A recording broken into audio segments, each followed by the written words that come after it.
On July 4th, 2018, a paramedic was hurrying through a hospital in England when a supervisor flagged him down looking very concerned. She asked him if he had been one of the paramedics on a very specific call a few days earlier. Surprised, the paramedic said yes. The call had been completely typical, so he didn't really understand why this particular call mattered so much. But the instant he confirmed he had been there, his supervisor said she would explain in a minute, but for right now, he had to take off all of his gear, like all of it, right now, because there was a chance that what he was wearing could kill him.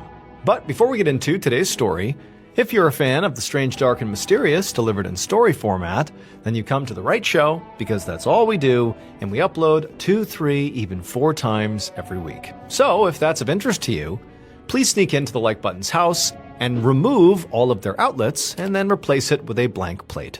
Also, please subscribe to our channel and turn on all notifications so you don't miss any of our weekly uploads. Okay, let's get into today's story.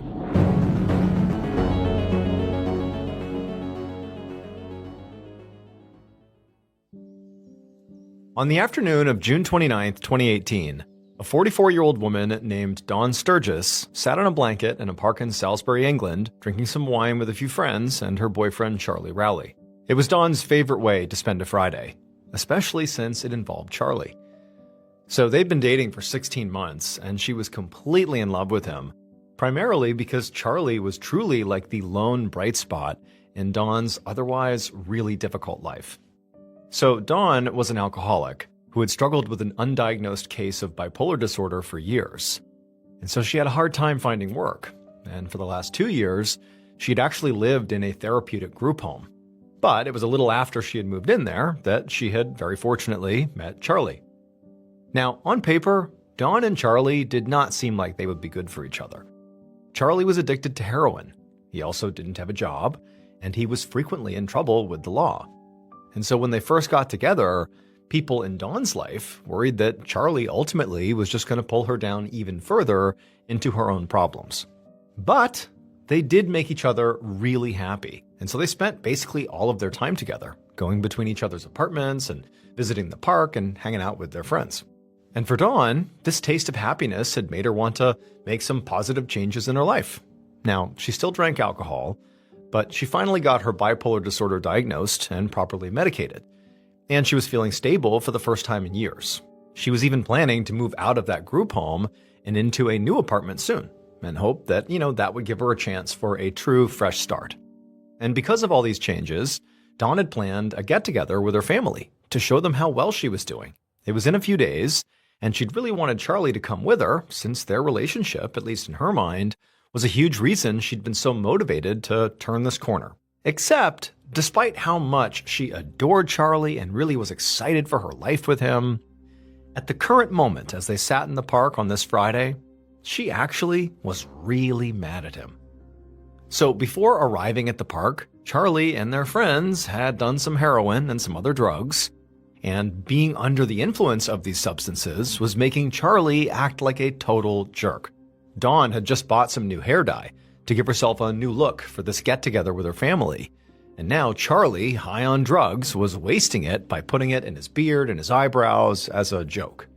And so Dawn ultimately was really mad, not so much because he was wasting the dye, but because by dyeing your beard and eyebrows and all that Charlie was going to look like a total deranged mess when he met her family for the first time in a few days. And so when she expressed her concerns to Charlie, he did go and, wash out the dye from his face, and he got most of it out.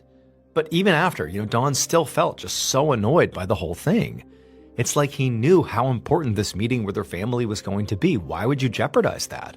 And so in the end, even after he had cleaned himself up, Dawn just got up and stormed off, leaving Charlie and the friends to pack everything up. She was done.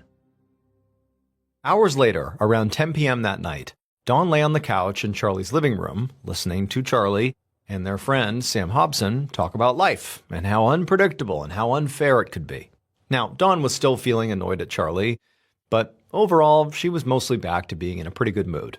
After she had stormed away from the park, she had gone to her place, and she had dyed her hair with the rest of the dye that was left, and then she'd called her mom. Dawn actually had 3 kids of her own, and 2 of them were adults.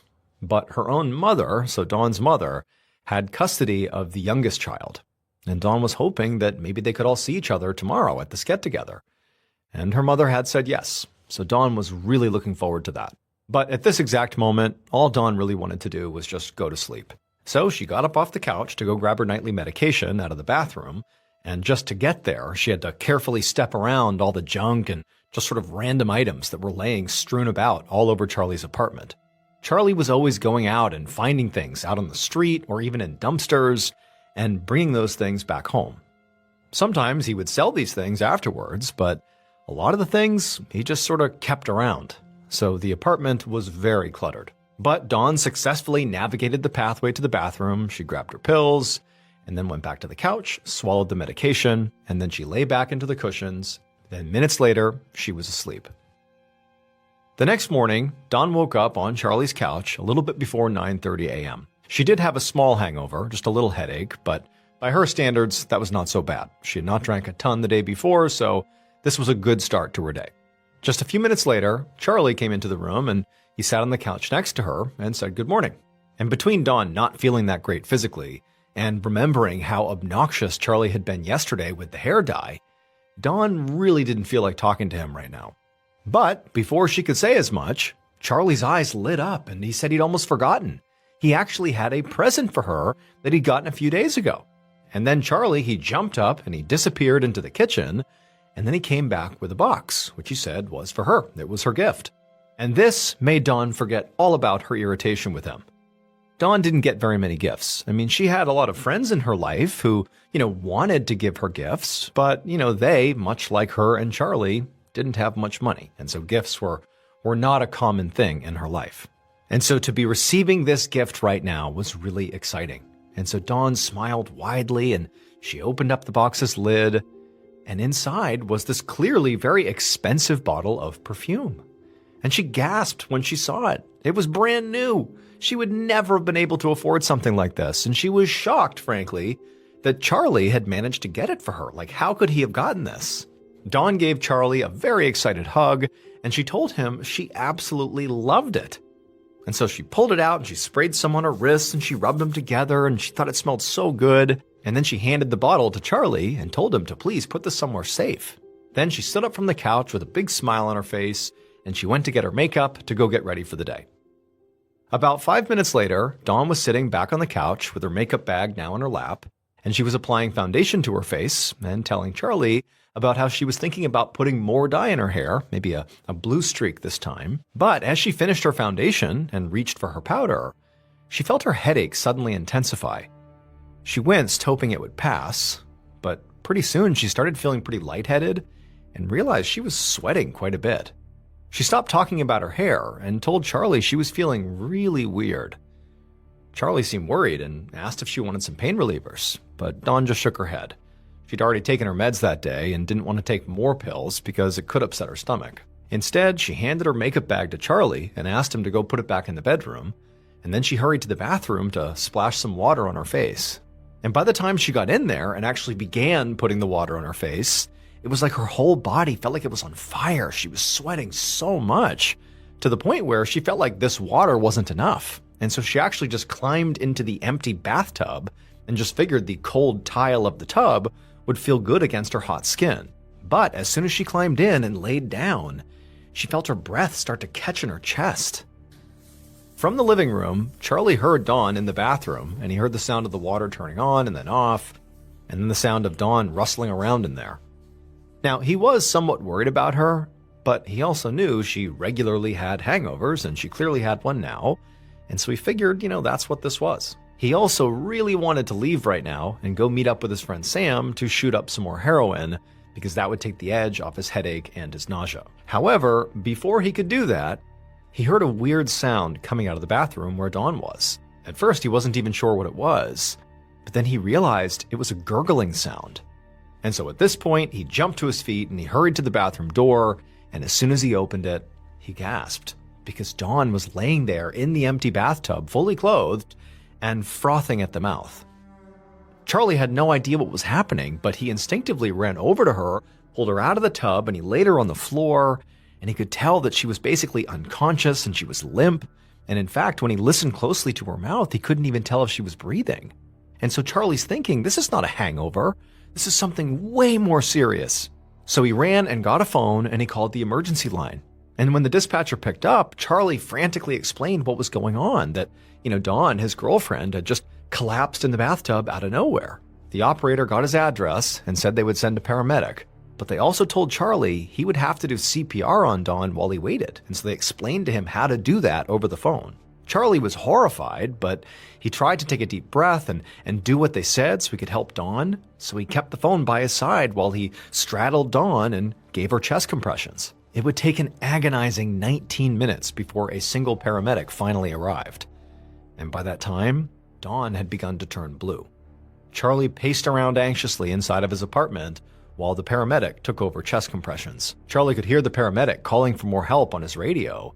And sure enough, a few minutes later, more paramedics streamed inside. And at first, this made Charlie feel hopeful, like more medical support meant that Dawn was going to be okay here. But then, from his spot out in the living room, he heard one of the paramedics say something about drugs, like this could be an overdose or something. Charlie heard that and he called out that Dawn didn't do drugs, but the paramedics did not seem to hear him. And a second later, their voices got more urgent. They were using a lot of medical terminology that Charlie didn't understand, but he did catch one thing. Dawn's heart had apparently stopped.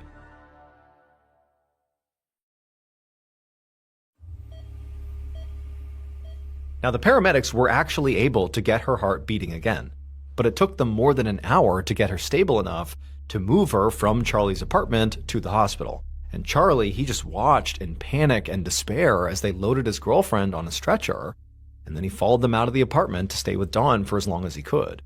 And then before they put her into the ambulance, he leaned in and he told her he would meet her at the hospital. As the ambulance doors closed and the sirens came on, Charlie's friend, Sam, appeared, looking very shocked by the commotion. They'd had plans to go to a church event that day that had free food, which Charlie had totally forgotten about. But Charlie told Sam everything that had happened and said he had to skip out on that event because he needed to go to the hospital as fast as he could to meet Dawn. But even as he was saying this out loud, he knew he really couldn't do that. Because if he went to the hospital right now, he had no idea how long he'd be there. And since he was addicted to heroin, he would start to get sick from withdrawal if he didn't get some drugs in his system first. And so Charlie felt trapped. He really didn't know what to do here, and he sort of felt like he was on the verge of breaking down. This was just so much.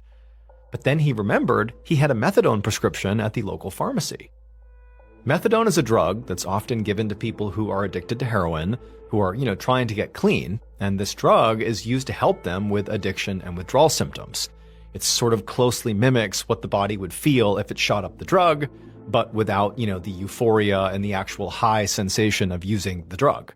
Now, Charlie had not actually filled his methadone prescription yet, mostly because he was not focused on getting clean. But as he's thinking about needing to be at the hospital all day and needing to be, coherent and being able to talk to doctors and nurses and Dawn, he thought, well, hey, I'll go fill my methadone prescription. I'll take that. It'll keep me, from getting sick, but I'll also be clear-minded so I can be in the hospital and help Dawn. So Charlie asked Sam if he would come with him on a different outing to go to the pharmacy to get his methadone. A couple of hours later, at around 3:30 p.m., Charlie got back to his apartment with Sam. It had been incredibly hot outside, and walking around for that long, they now were both dripping with sweat. After they had gone to the pharmacy, Charlie and Sam had actually gone by that church event, but not really to get food, but instead to literally go say a prayer for Dawn. Now, they were back at his place to pack up a bag both for himself and also for Dawn that they would bring to her at the hospital, and then Charlie didn't really know how long he would be there, but he now had his methadone and figured he'd be okay. But as Charlie was doing this, it was like he couldn't think straight. He had this really intense headache, and even though it had been hot outside, it was like he just couldn't stop sweating. And so Charlie was thinking to himself, maybe it's the methadone. He had never done it before, and maybe this is like a byproduct. Maybe these are symptoms from taking methadone. So he decided he would just take a shower, thinking that would kind of, clear out these symptoms and he'd be back to normal. But after the shower, he felt even worse. And when he looked in the mirror, he saw his pupils were now constricted to little pinpricks. But he still tried to press on here, and he went into his room to get dressed and to finish packing Dawn's bag. But as just a couple of minutes went by, he noticed his heart began to race. And as it raced, it got faster and faster, like he couldn't calm it down. Now, over the past couple of days, between the methadone and heroin, Charlie had basically used a lot of drugs. But he did drugs all the time, and he'd never felt this combination of symptoms before. And so Charlie, he leaves the bedroom, and he goes into the living room, and he just sits down on the couch, feeling completely awful. And he has this thought come to him. He's thinking, okay, I don't think it's the drugs, because I always do drugs, and this is not it. I've never felt this way.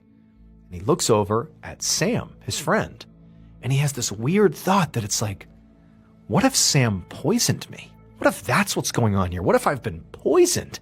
And without really thinking through how or when this could have happened or why, Charlie began berating Sam, saying, "You poisoned me! Why did you do this to me?" And Sam was so caught off guard that he was like, "What are you talking about?" And he began backing away. And Charlie, he just jumped up off the couch and began to pursue Sam like he was going to attack him.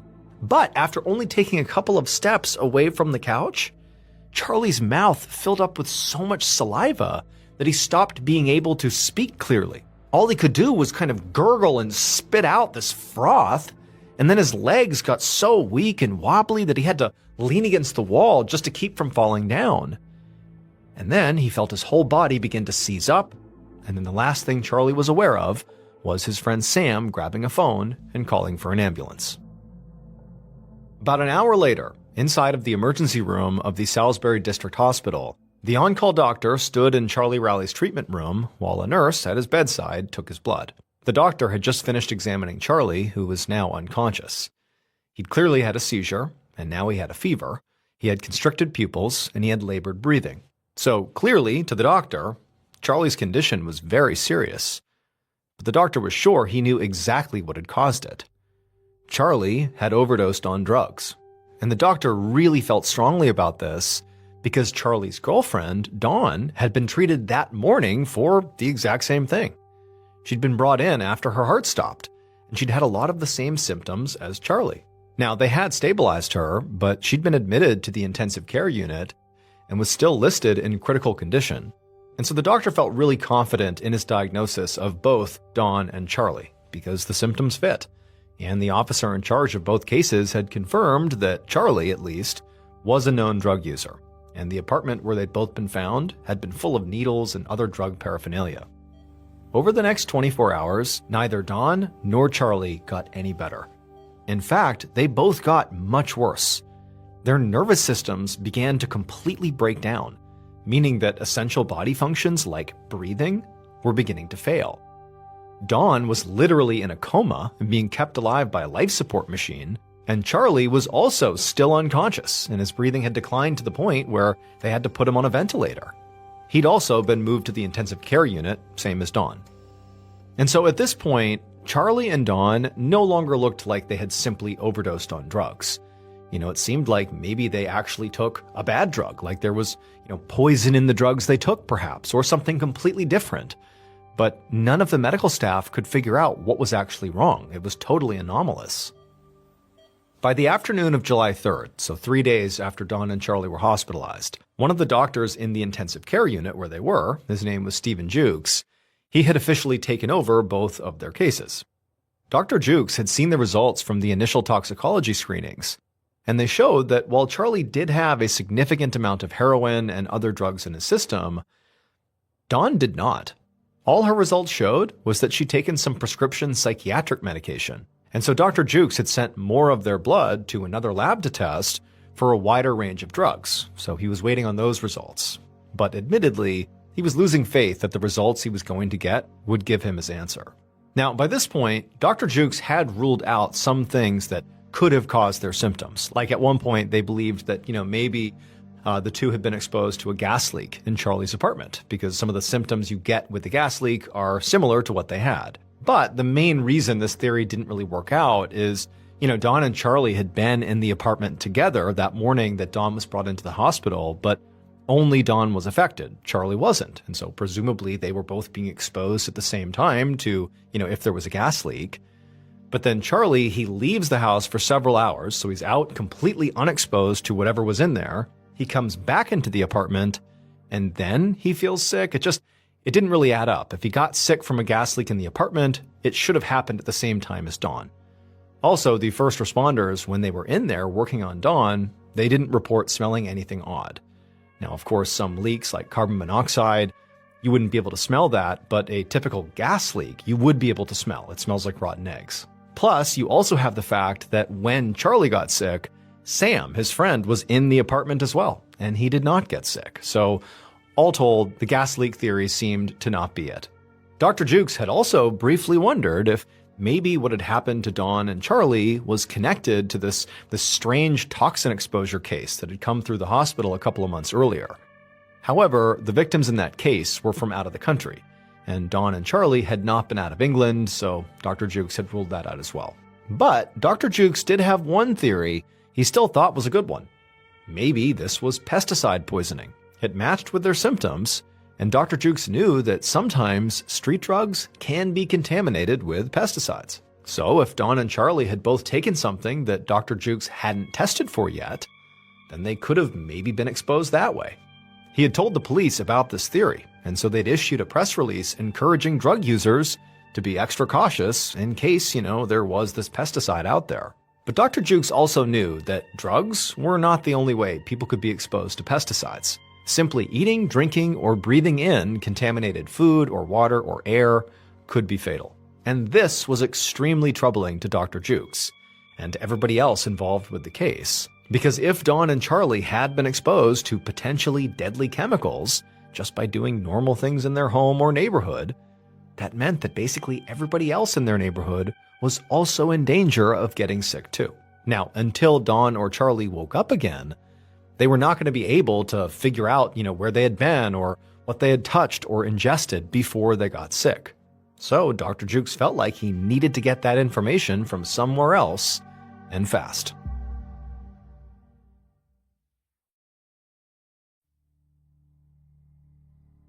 The next morning, July 4th, so 4 days after Dawn and Charlie got sick, Dr. Jukes pushed open a door to a room where Dawn's mother, her 3 sisters, and her son were all waiting.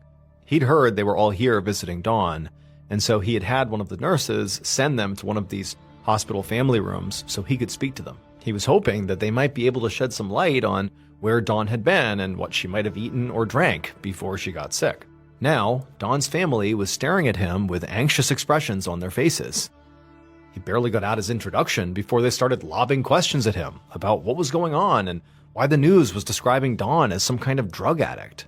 Dr. Jukes just held up his hand to slow them down, and once they were quiet, he explained that at first they had believed this was an overdose because she had all the symptoms for it. But now, based on how the symptoms had progressed, he knew overdose was very likely not the case here.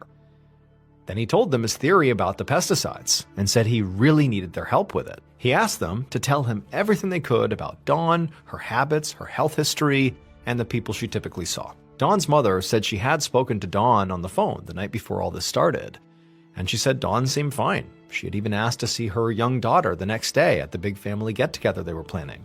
Aside from that, though, the family said that, Dawn struggled with alcoholism and her mental health, and she didn't always tell them everything. And so they just didn't know much about Dawn's daily life with Charlie or her friends in Salisbury, although they were pretty sure that she rarely ever went outside of the city. But what the family primarily wanted to communicate to Dr. Jukes was that Dawn was not just some nobody the way the news had portrayed her. She was a loving mother and sister and daughter and friend, and she was really trying to do better, and she was doing better. She didn't want much. She just wanted a place of her own and a little more stability in her life, and that's the path she was on. And so they begged him not to give up on her. Dr. Jukes promised he would not. But as he left the room, he couldn't help but feel disappointed. He was glad to know more about Dawn as a person. She seemed wonderful. But he had been hoping for some kind of breakthrough about what exactly had happened to her, and he hadn't gotten that. None of them had been able to give him any answer that could maybe even begin to explain what was going on.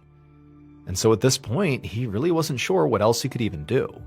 But as Dr. Jukes headed back towards his office to try to figure out his next move, he saw a lab tech rushing towards him down the hallway. The tech was holding a piece of paper, and when he reached Dr. Jukes, he shoved the paper into his hands. The tech was out of breath, but told Dr. Jukes he had to read this right now. So Dr. Jukes, he looked at the paper and he saw that it was the lab results for Dawn and Charlie. And when he scanned its contents, he could not believe what he was reading. The new blood test that he had ordered did not confirm the presence of pesticides or of any other street drugs. But they did show something else. Something so unexpected and so dangerous that Dr. Jukes now knew for certain that Dawn and Charlie were not the only ones at risk here. Everyone was. Like literally everyone in Charlie's apartment building, everyone in Dawn and Charlie's neighborhood, all the paramedics, all the doctors, all the nurses that had treated them, and all the patients in the hospital. Literally everybody. In fact, it was even possible that everyone in the whole city was now in danger. And it might already be too late.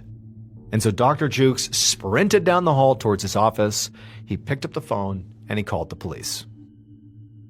A few hours later, the deputy head of investigations for one of England's counter-terrorism units, Philip Murphy, stood on the street outside of Charlie's apartment building. His team had completely cordoned off the whole building and evacuated everybody who was inside. Dozens of officers and crime scene technicians were going in and out of the space wearing these big protective suits, and they were swabbing surfaces and collecting evidence. Because of those tests that Dr. Jukes had run, Murphy knew exactly what substance had sickened Dawn and Charlie, but he had no idea how they could have come in contact with it. And answering that question was now a matter of international security. Now, not only was Murphy's counterterrorism unit involved, but so were multiple other agencies, including the UK's Secret Service, which is known as MI5. MI5 would deal with the other countries outside of Europe that were now getting involved in this. In addition to Charlie's apartment, the counterterrorism unit had been deployed to the hospital and were making anyone who visited Dawn and Charlie now wear protective gear. They had contacted all the paramedics and all the officers who'd interacted with Dawn and Charlie and made them bag up their uniforms and equipment as biohazards. Some police officers were now sifting through literally thousands of hours of CCTV footage from all around the city from the past few weeks, looking for any signs of Dawn or Charlie. And others were contacting Dawn and Charlie's friends to try to get a sense of their recent movements. At least one friend had already taken officers on a tour of a park they'd all gone to the day before Dawn and Charlie got sick. Murphy actually had a team headed there right now to close it off and start taking more samples. He also had another team at Dawn's place doing the same thing.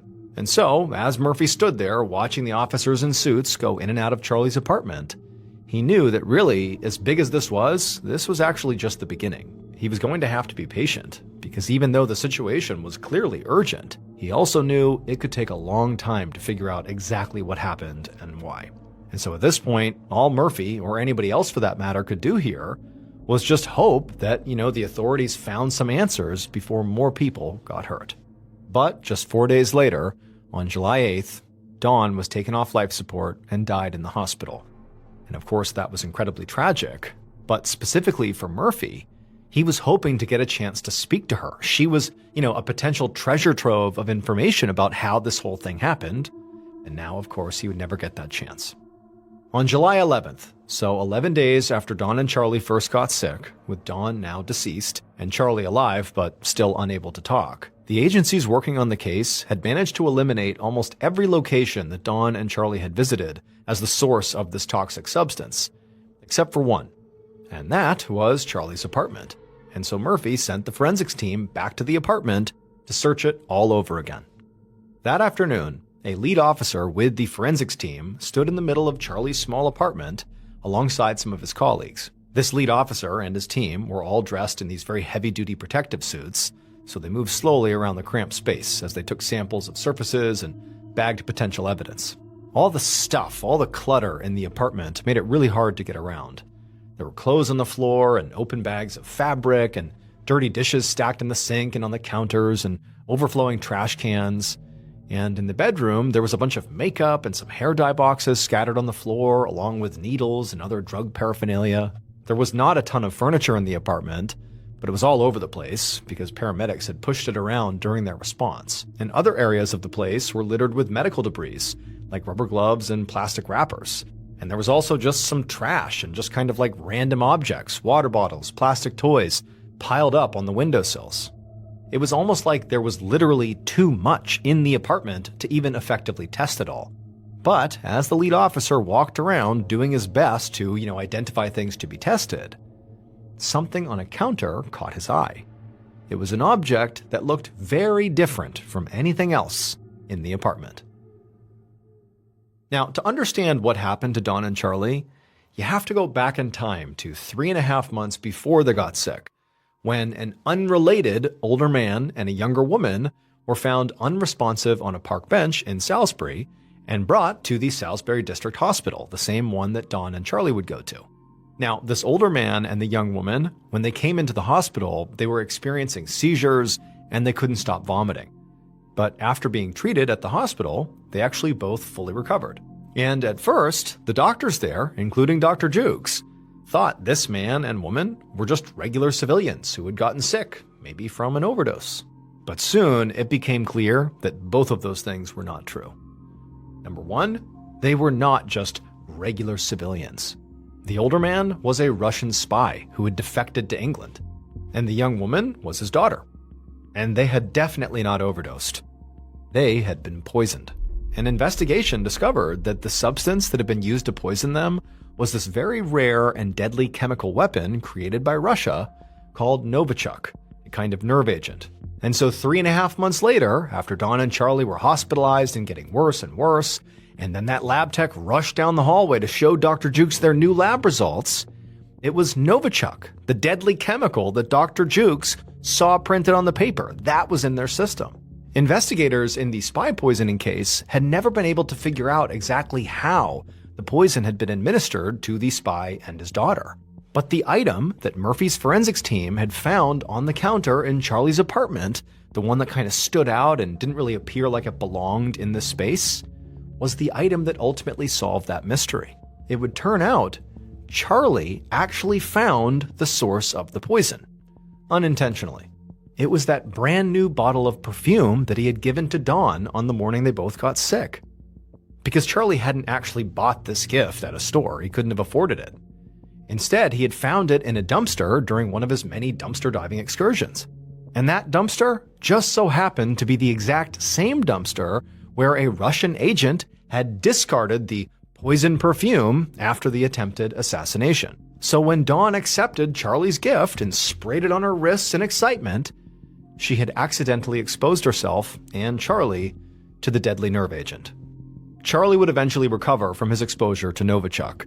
As for the 3 Russian agents that authorities suspect were involved in this thing, they went back to Russia and have never been prosecuted. And Russia has denied involvement in the poisoning.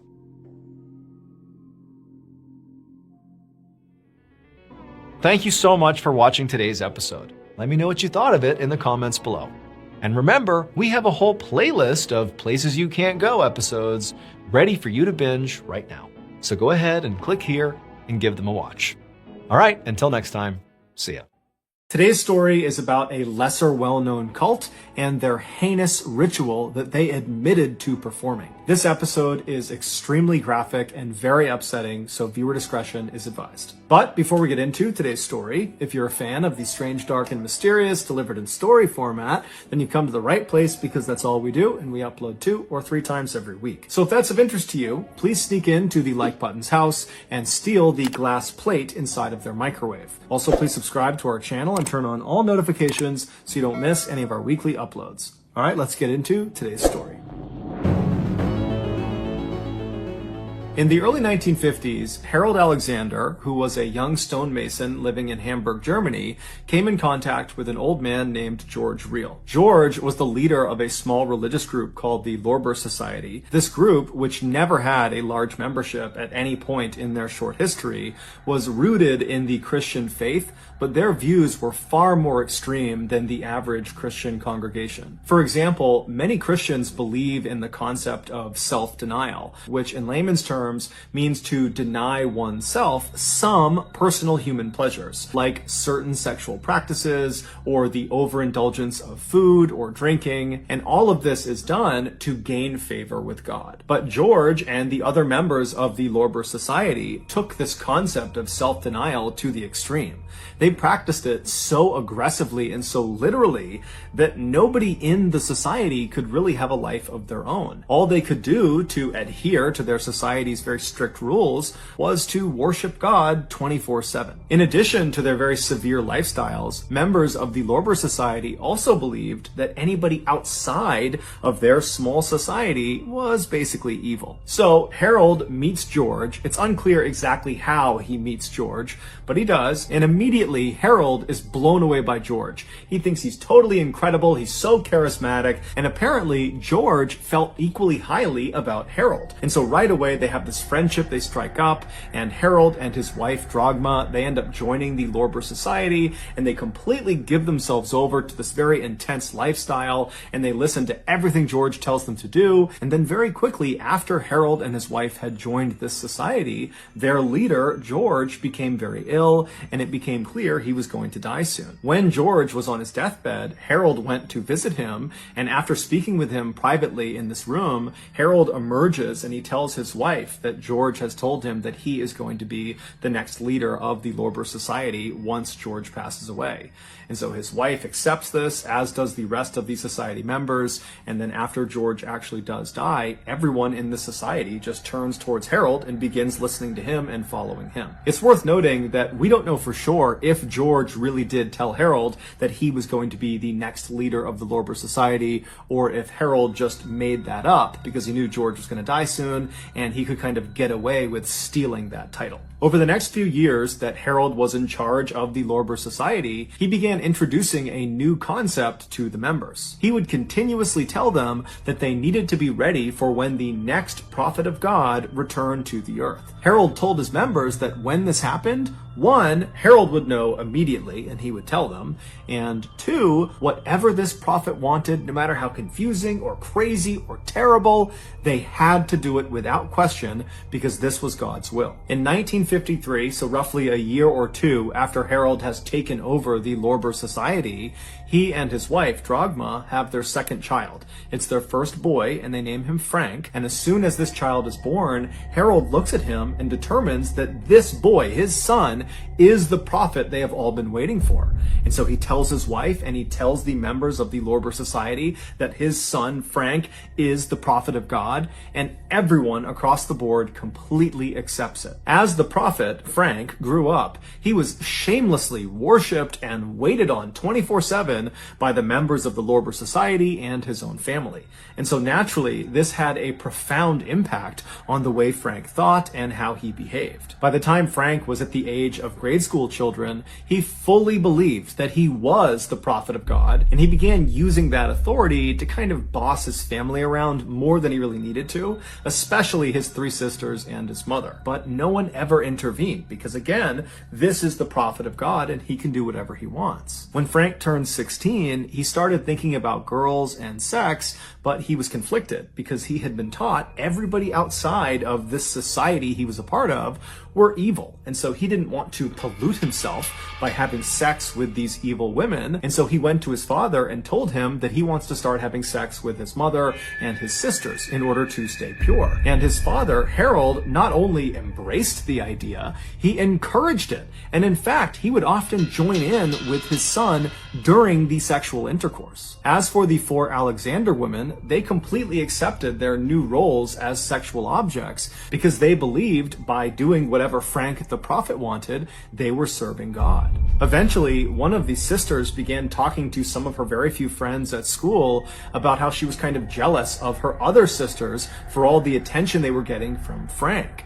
And so the friends kind of picked up on this strange relationship between the siblings, and before long, rumors had started about there being some incestuous relations inside of this family, and those rumors eventually made their way to the parents of students, and then from the parents, that made its way to the police, and before long, Harold had discovered that the Hamburg police were about to launch an investigation into his family. And at the same time, Harold also discovered that members of the Lorber Society, they had heard about these incest rumors as well, and they had their own suspicions already, and they were not on board with incest. And so they were very clearly starting to distance themselves from Harold and his family. And so it was pretty clear to Harold that the writing was on the wall. He and his family were no longer welcome in Hamburg. And so he goes to the Lorber Society and kind of retires and says, I'm leaving, you need to find yourself a new leader of this society. And then he and his family completely broke ties with the Lorber Society. They left Hamburg and fled south to Santa Cruz, which is a city on the Canary Islands in Spain. And so they settle into this little apartment inside of this busy city, and very quickly they fell back into their old routines of constantly worshiping Frank,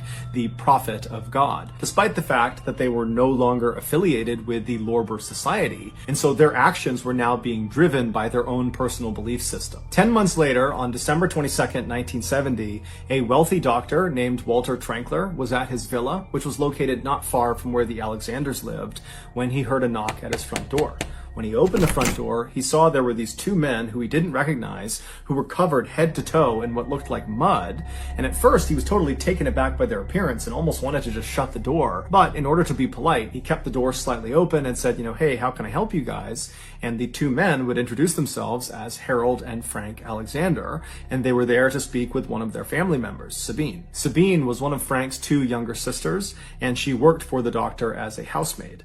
And so the doctor, he didn't know any of Sabine's family members, so he just kind of took their request at face value and said, hold on, let me go get her. And so he leaves the front door, he goes into the kitchen, and he finds Sabine, this 15-year-old girl, and he tells her that your father and your brother are waiting for you outside. They want to talk to you. And so Sabine, without saying a word, puts her knife and the food down. She walks out of the kitchen with the doctor, and as they're walking towards the front door, the doctor stops about 10 or 15 feet away from the front door to kind of allow Sabine to walk up and have a semi-private conversation with her relatives, although they're still inside of his house, so he didn't want to go too far. And so the doctor is standing maybe 15 feet away, wondering if he should just turn around or maybe just go into the other room to let them speak, when he overhears the father, Harold, say something truly horrific to his daughter.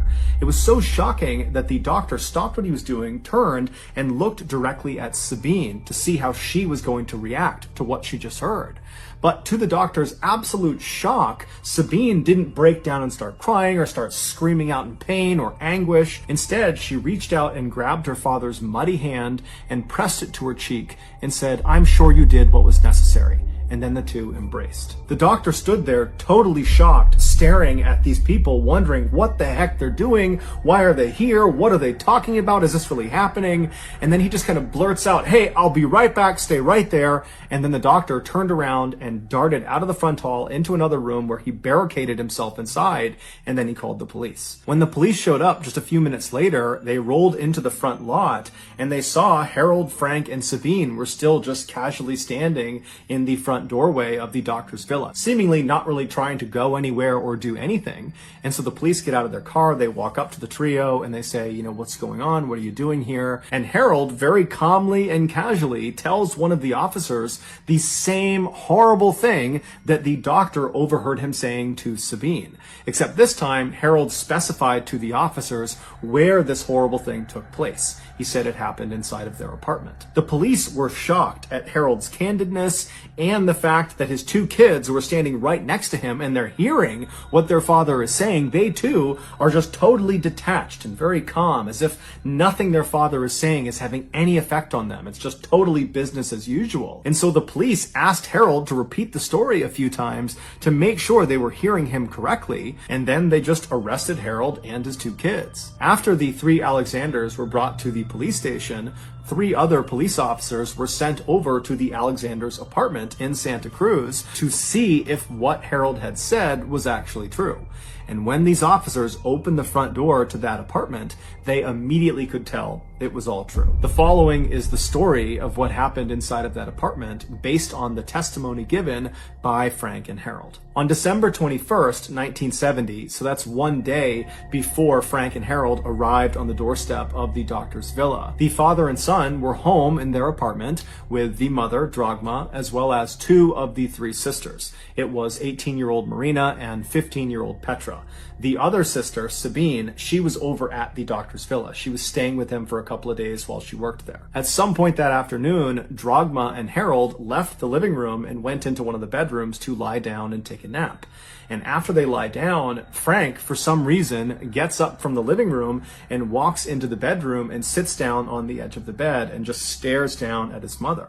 And when his mother rolls over and looks up at her son, Frank would later tell police that the look she gave him was suggestive, and it was offensive to Frank, and he believed she was not permitted to look at him that way. And so in this moment that she's looking at him, he said he instinctively knew that the killing hour was upon them. The killing hour was not a Lorber Society concept. It was something that Frank and most likely Harold had come up with, and the rest of the family, the mother and the three sisters, had totally accepted. According to Frank and Harold, women were unpure, and the only way to purify them, i.e. send them to heaven and not hell, was to murder them. And so it was just fundamentally understood in the Alexander household that at some point Frank was going to declare that the killing hour was upon them, and when that happened, all the women in the household were told to stop what they were doing and wait for Frank to sacrifice them.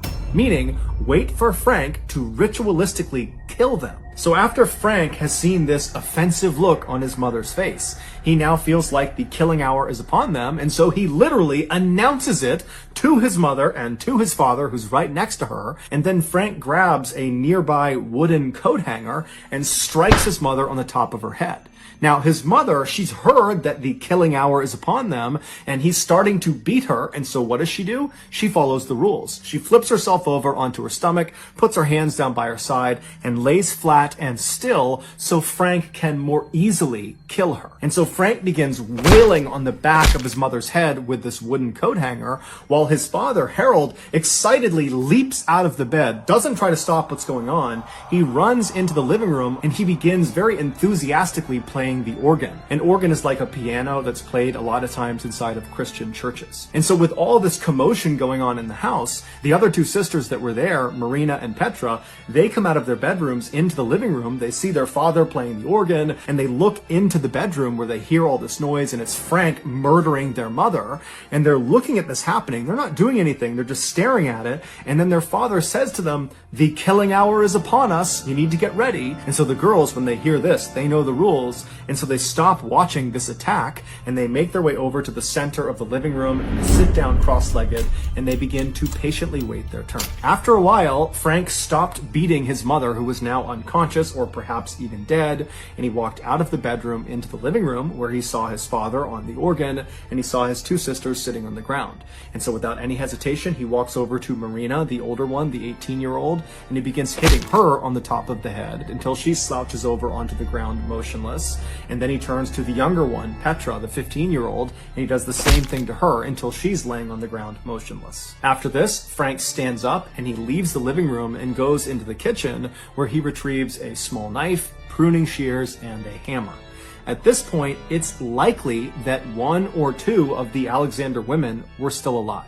And so Frank, he comes back into the living room with these tools in hand, and with the organs blaring in the background, he begins to systematically hack off the breasts and genitals of his two sisters and his mother. And apparently this was a very slow and physically difficult task, and so he and his father Harold began switching off. One person would be on the organs while the other was mutilating, and they would switch back and forth until all of the offending parts on these three women had been removed and nailed to the wall.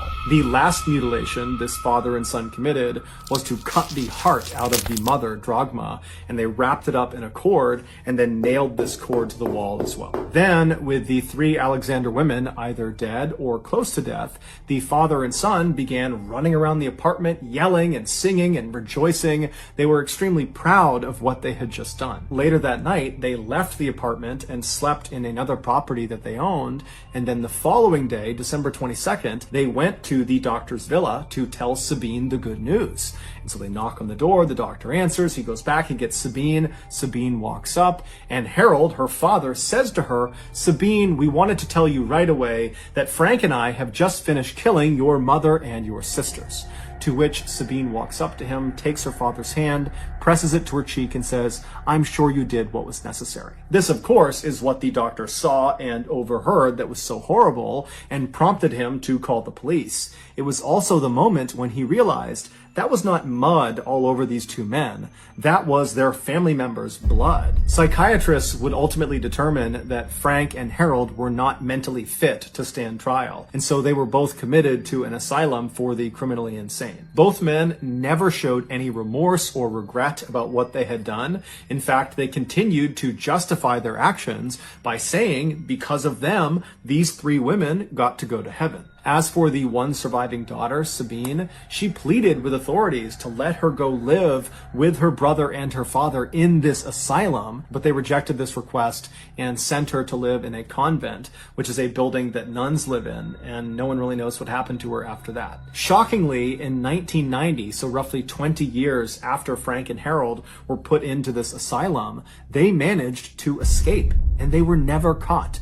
To this day, their whereabouts remain unknown. So that's going to do it, guys. If you got something out of today's episode and you haven't done this already, please sneak into the like button's house and steal the glass plate inside of their microwave.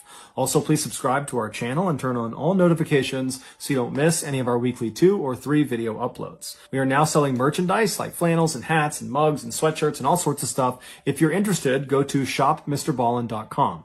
If you want to learn about upcoming deals and promotions about our shop, go to our shop's Instagram page. The username is shopmrballen. If you want to get in touch with me, you can direct message me on Instagram or on Twitter. My username for both platforms is the same. It's johnballen416. I also have a ton of content over on TikTok where my username is MrBallen. We also have a second YouTube channel called MrBallen Shorts where we post random short videos and lost episodes. We also have a Facebook page just called MrBallen where we post condensed versions of the longer episodes you see on YouTube. If you have a story suggestion, please submit it to our subreddit just called MrBallen. It's linked in the description below. So whether I see you on Twitter, Instagram, TikTok, Reddit, YouTube, Facebook, or some combination, just know that I really appreciate your support. And until next time, that's going to do it. See ya.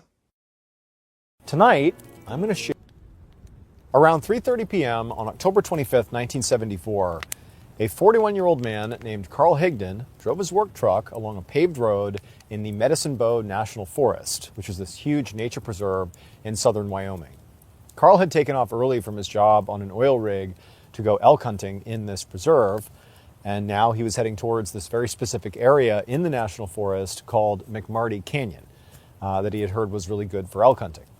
As Carl drove, he found himself looking around at the evergreen trees and the snow-capped mountains in the distance, and he just felt this total sense of calm come over him. He was a very rugged outdoorsman, and there was really nothing he loved more than spending time out in nature all alone. And so for a little while, he was just enjoying himself, driving along, until eventually the paved road he was on gave way to this long, rocky trail. And Carl, he didn't want to damage the truck he was driving, since it actually belonged to the company he worked for, so he wound up pulling over and getting out, and then he just grabbed all his stuff and continued walking on the trail by foot. The hike along this trail was not only, pretty rocky and rough, but it was also predominantly uphill, and so it didn't take long before Carl was having trouble breathing. And not just because it was physically taxing, but also because when he was younger, he had tuberculosis, which had left his lungs really riddled with scar tissue that did make it harder to breathe, especially when he was exerting himself. But, Carl continued on, and every few minutes he would just stop and bend over and catch his breath. But after about 30 minutes or so, he had hiked to the point where the trees had begun to thin out, and then he found himself standing inside what looked like a big bowl in the earth. So this was McMarty Canyon, where he was, intending to go for this elk hunt. And, the reason it sort of felt like a bowl is because it was mostly just flat with some shrubs and grass, a few trees, and these tall hills out on the sides, sort of giving this impression of a bowl. And so Carl, he sort of just stopped and took stock of the area. And wouldn't you know it, when he looked straight across the canyon, the bowl, he saw a group of just 5 elk grazing in the distance. Like, this was unbelievably lucky. Here they are, right away. And so Carl slowly began walking towards them, doing his best not to make any noise. And then when he was within shooting distance, he just stopped, raised his rifle, and he looked through his sights to aim at the first elk he saw, and then he pulled the trigger. But for some reason, when he pulled the trigger, the gun didn't go off. It didn't fire, or at least it didn't appear to. And certainly there wasn't any kickback. It just was like nothing happened. But then he saw something that just didn't make any logical sense. And at the same time he's experiencing this just insane phenomenon, he felt this massive wave of vertigo, and then he just sort of felt himself falling, and then he blacked out. The next thing Carl knew, he felt himself being shaken back and forth, and he sort of slowly began to blink his eyes, feeling very confused and disoriented.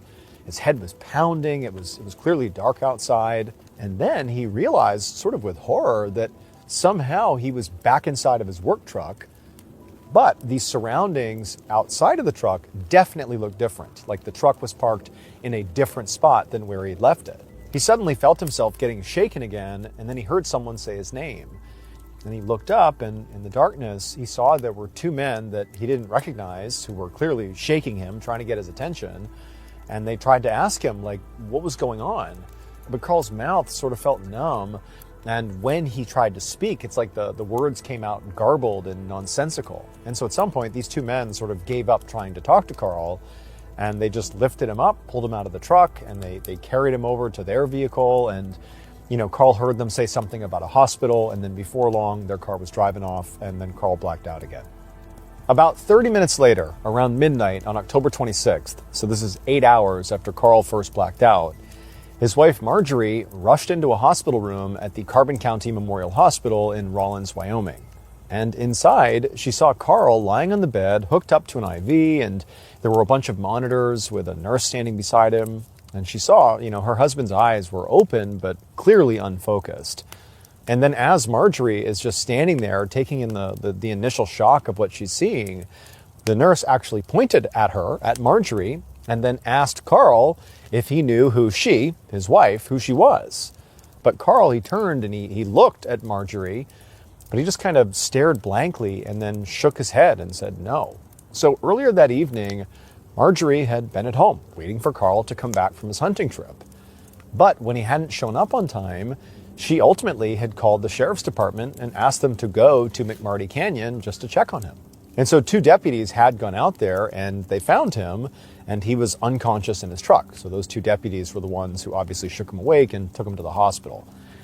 But interestingly, beyond the fact that the deputies had no idea what happened to him, they reported that his truck had been parked 3 miles away from the main road in this muddy bog, and strangely, there were no tire tracks leading to it. It was almost like it was just dropped in the bog with, Carl inside of it. But, despite this weirdness, the deputies, and Marjorie for that matter, were not concerned about, the weirdness around the truck. They were worried about Carl, who's just laying here unconscious. And so they had rushed him to the hospital, and Marjorie had driven there as fast as she could. A doctor had already explained to Marjorie that her husband was, clearly very disoriented and seemed to be suffering from a case of amnesia. He couldn't even remember his own name, let alone, what had happened to him while he was out in that canyon before the deputies showed up and found him passed out in his truck. Doctors had given Carl x-rays and brain scans and run all kinds of tests on him, but not only did they not find any evidence of some sort of head injury, that likely would have caused his amnesia, but they actually didn't find anything wrong with him at all. He seemed perfectly fine beyond him just showing up basically unconscious and disoriented. And so realistically, the staff told Marjorie that because they couldn't really find anything wrong with him, they didn't really know how to treat him. And so for now, Carl was just being kept in the hospital under constant observation. And so Marjorie just took a seat on the couch next to her husband's bed, sort of not even sure what to think of this whole situation. And she was about to ask the nurse a couple of questions, but then suddenly Carl sort of tensed up and began frantically looking around the room, like he really had something in mind that he was looking for. And then he began saying, like, "Where are my pills?" Marjorie had no idea what pills her husband was talking about, and it was clear the nurse also didn't know what he was talking about. And so Marjorie, she reached out and just tried to grab her husband's hand to try to calm him down. But the moment she did that, Carl sort of stopped what he was doing, and he yanked his hand away and stared at her like she was a total stranger. 2 days later, Carl still could not remember what had happened to him when he had gone hunting. But he had recovered some basic memories, like his own name and also who his wife was. And so between that and the fact that realistically Carl did not have any signs of any physical injury, the hospital, discharged him and just sent him home with Marjorie and basically told her that he was probably fine and that he probably just needed to be in a familiar place to sort of recover all of his memories and get back to normal. However, when the couple got back home, it very quickly became clear to Marjorie that Carl was not okay, and he was not getting better.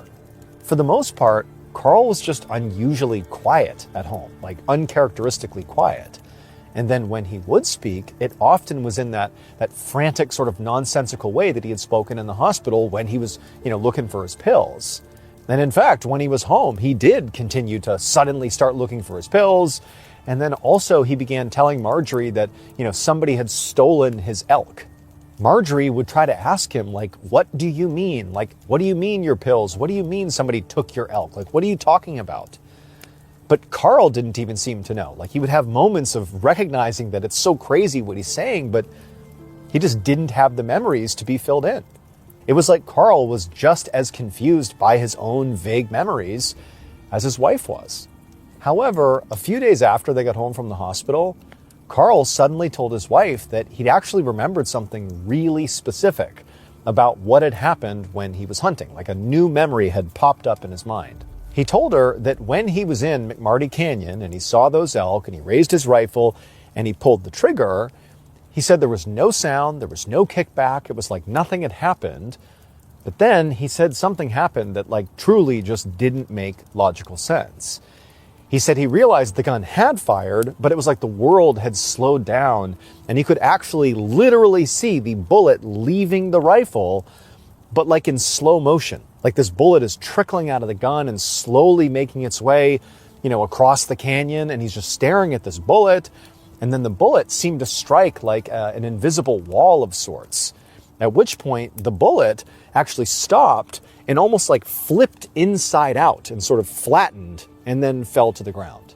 And then also as the flattened inside out bullet fell to the ground, Carl said he too fell to the ground and he blacked out. Now, when Marjorie heard this, her first thought was like, this is nonsense. This is not real. This is something maybe Carl's mind has created to fill in the gaps of his memory, because it's got to be really frustrating for him that he's got all these like fragments that he can't put together. And so maybe this is just his mind filling in the gaps with this really specific and weird imagery. But not long after hearing this story, Marjorie was doing the laundry and she was finally washing the clothes her husband had on when this whole thing happened out in the canyon. And when she reached into the pockets of his jacket to make sure they were empty before, washing the jacket, she felt something metallic. And she pulled out this round, like flat disc, this metal disc. And at first she just had no idea what it was. But then she thought about what her husband had said about the bullet from his rifle, flipping inside out and flattening and falling to the ground. She couldn't help but feel like this metallic disc that she's holding in her hand that was in her husband's jacket looks an awful lot like a bullet that has been flipped inside out and flattened. Like she couldn't believe it. Not long after this discovery of the alleged bullet, Marjorie sat next to her husband on a couch inside of an office at the University of Wisconsin. They were both sitting across from a psychology professor named Dr. Leo Sprinkle. Now, Marjorie knew this meeting was sort of a long shot, but she was hopeful that, maybe they would learn something valuable. So by this point, Carl had not recovered any other memories from his hunting trip. But after, recovering the supposed flattened bullet in her husband's jacket, Marjorie became convinced that something truly strange had happened to her husband. I mean, she obviously knew something happened out in the canyon, but now it just seemed like I don't even have any theories for what could have happened, but something really weird must have happened. And so she and Carl were both very determined to try to figure out what happened. And so that's how they ended up in Dr. Sprinkle's office. Dr. Sprinkle was not your average psychologist. He was a really big believer in hypnosis. He practiced hypnosis. And specifically, he believed that hypnosis could potentially allow people to access repressed memories, which is exactly what Marjorie and Dr. Sprinkle, and Carl for that matter, believed was going on with Carl, that he had experienced something that was being repressed, but it was in there. You just need to find a way to access it. So that day in the professor's office, Marjorie stayed very quiet and just observed while Dr. Sprinkle told Carl to close his eyes, to relax his head down towards his chest and just focus on his breathing, in and out, in and out. And after several minutes of this, Dr. Sprinkle told Carl to slowly lift his head back up. And Carl did, but when he looked up, his eyes were actually still closed. And at this point, Dr. Sprinkle asked Carl to tell him what happened on October 25th when he went elk hunting in McMarty Canyon. And Carl, with his eyes still shut, began to speak really fluently. And he began telling just the most insane story Marjorie, or Dr. Sprinkle for that matter, had ever heard. Carl said, again under hypnosis here, that after he had watched that bullet leave his rifle in slow motion and hit this invisible wall and flip inside out and fall to the ground, he said that he too had fallen basically at the same speed as this bullet onto the ground, and basically he passed out. But he only blacked out for like a second. And when he opened his eyes, he said he was still lying on the grass in the middle of this canyon. Except now, standing over him was this tall, dark figure that was wearing almost like a very tight-fitting bodysuit, almost like what a scuba diver would wear. And Carl said this figure was vaguely, human-shaped, but it had very yellowish skin and very small eyes and no ears and no lips. And there were two antennas sticking out of, its forehead. And one of its arms extended into this flat stump, but the other arm seemed to have almost like a prosthetic attachment at the end of it that almost looked like a power drill. And then, in perfect English, this figure sort of looked down at Carl and just said, "How are you?" And Carl said he was so stunned by this thing speaking to him in perfect English that Carl just sort of blurted out, "Oh, pretty good, pretty good." And the figure seemed satisfied with this answer, and it went on to quickly explain that its name was Ozo 1, and it came from a planet 163,000 light years away from Earth. And it said it had no intention of hurting Carl. In fact, it said it wanted to help Carl. Then, with the hand that sort of resembled a power drill, it reached into what looked like a pocket on its bodysuit, and it pulled out this small packet containing 4 pills. And it told Carl that these pills would heal him. And then this thing offered Carl one of these pills. And Carl, for reasons he couldn't explain, just immediately took the pill and swallowed it. And then after that, Carl said that Osso 1 asked him if he wanted to go for a ride. And Carl just said, sure. So Osso 1 helped Carl off the ground. And then as soon as Carl was standing back up again, he saw there was this cube-shaped vehicle not far away. And a split second later, Carl said he was somehow inside of this vehicle, along with Osso 1, and also 2 other vaguely humanoid figures, and the 5 elk that he'd been out here hunting. They were behind this clear wall like a containment pen within the vehicle. And Carl was seated in a chair, as was Osso 1 and the 2 other humanoids. They were all just sort of sitting there. Then Carl said he felt this powerful force push against his body, like the vehicle was moving so fast that it basically pushed him back into his seat. But less than a minute later, the vehicle just stopped, and Osso 1 said, "We're home."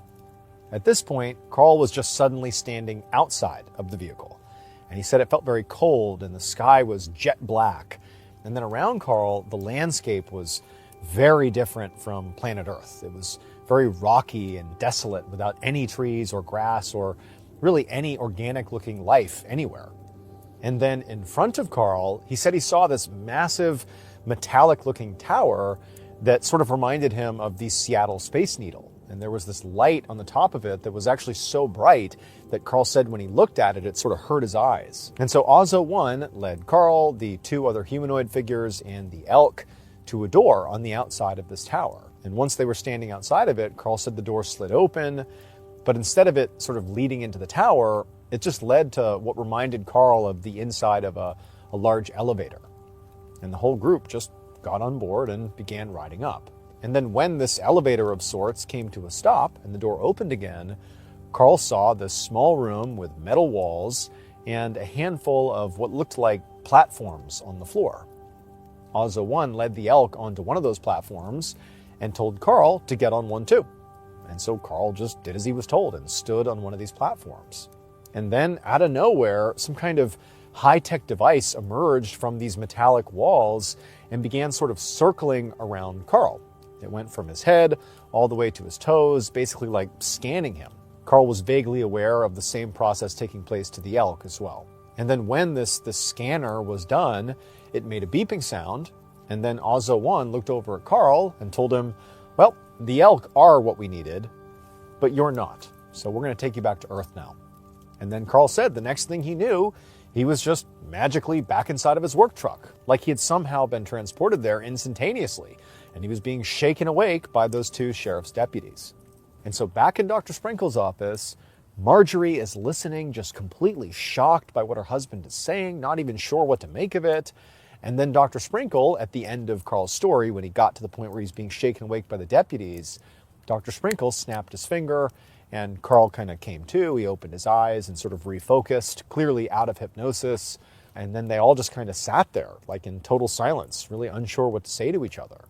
But as crazy as Carl's story sounded, there were several very strange facts about Carl's case that, up to this point, nobody had been able to explain.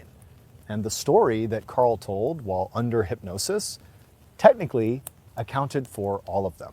The first fact that this story explained was that when Carl woke up in his work truck, like magically just appeared in his work truck, it was not just 3 miles away from the main road, it was actually 3 miles away from where he had originally parked it.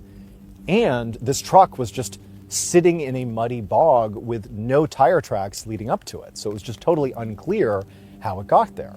And so if you follow along with Carl's story, perhaps when he was transported back to Earth, they, this other creature and the other humanoids maneuvered the truck with Carl in it into this bog.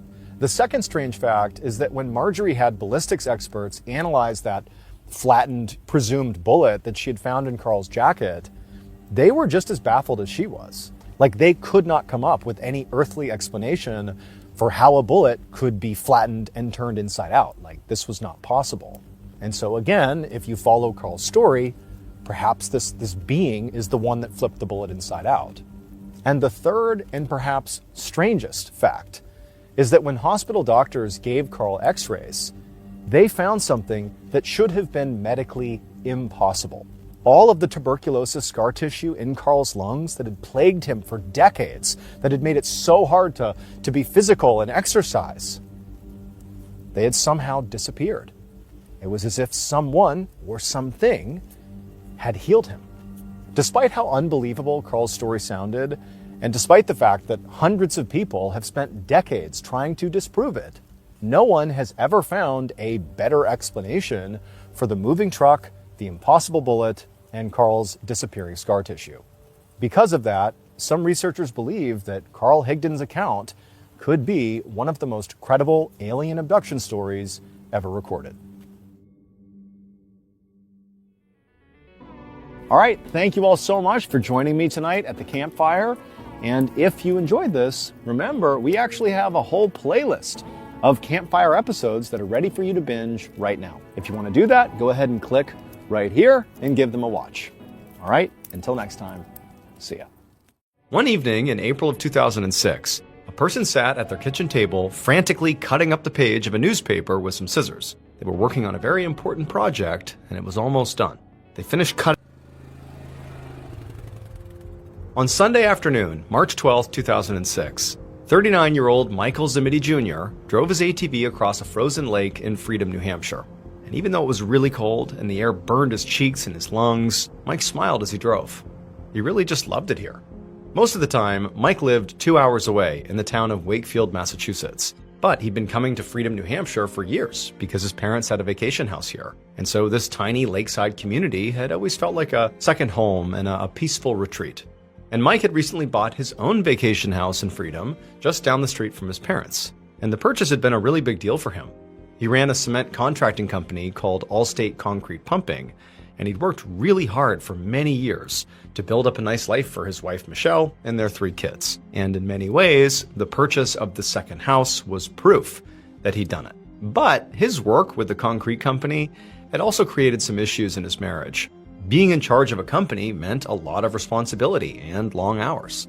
So Michelle and the kids were on their own quite a bit. which meant Michelle had to do most of the parenting and most of the household stuff. And she'd recently made it clear that Mike being gone all the time, despite how successful he was still really hard on her. Now, out on the lake, as Mike was kind of thinking about his whole life, Mike could see another ATV coming toward him. And as it got closer, he could see that the driver of the ATV was the other problem in his marriage, Sean Fitzpatrick. So Sean was one of their neighbors on the lake, and he'd been a close friend of the family for years. He was retired, and he lived in freedom year-round, and when the Zamitis were there, he'd come over for dinners or barbecues or to take their kids boating out on the lake. He was around so much that Mike's kids actually called him Uncle Sean. But last summer, Mike had found out that his wife Michelle had cheated on him with Sean. Mike had been obviously completely devastated, but he and Michelle had both agreed not to give up on their marriage and had been going to therapy together ever since. And in terms of Mike and Sean's relationship, well, Mike still hadn't actually spoken to Sean since finding out about the affair, because mostly he just hated confrontation. It had been easier for him to avoid Sean and focus on rebuilding his relationship with Michelle.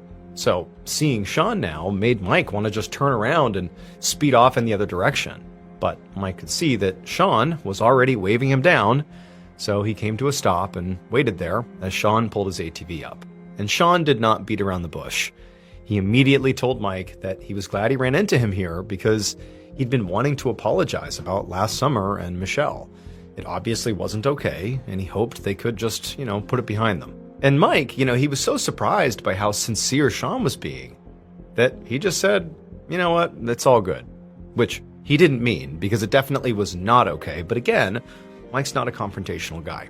All Mike really wanted to do here was get out of this interaction and get away from Sean, because this made him really uncomfortable. And also, he genuinely did need to leave basically right now, because he and Michelle and the kids were getting ready to head back to Wakefield soon, and he wanted to go help Michelle pack up. And so pretty quickly, Mike told Sean that he really had to go here. And then before, Sean could protest, Mike turned his ATV around and he gunned it back across the lake towards his house.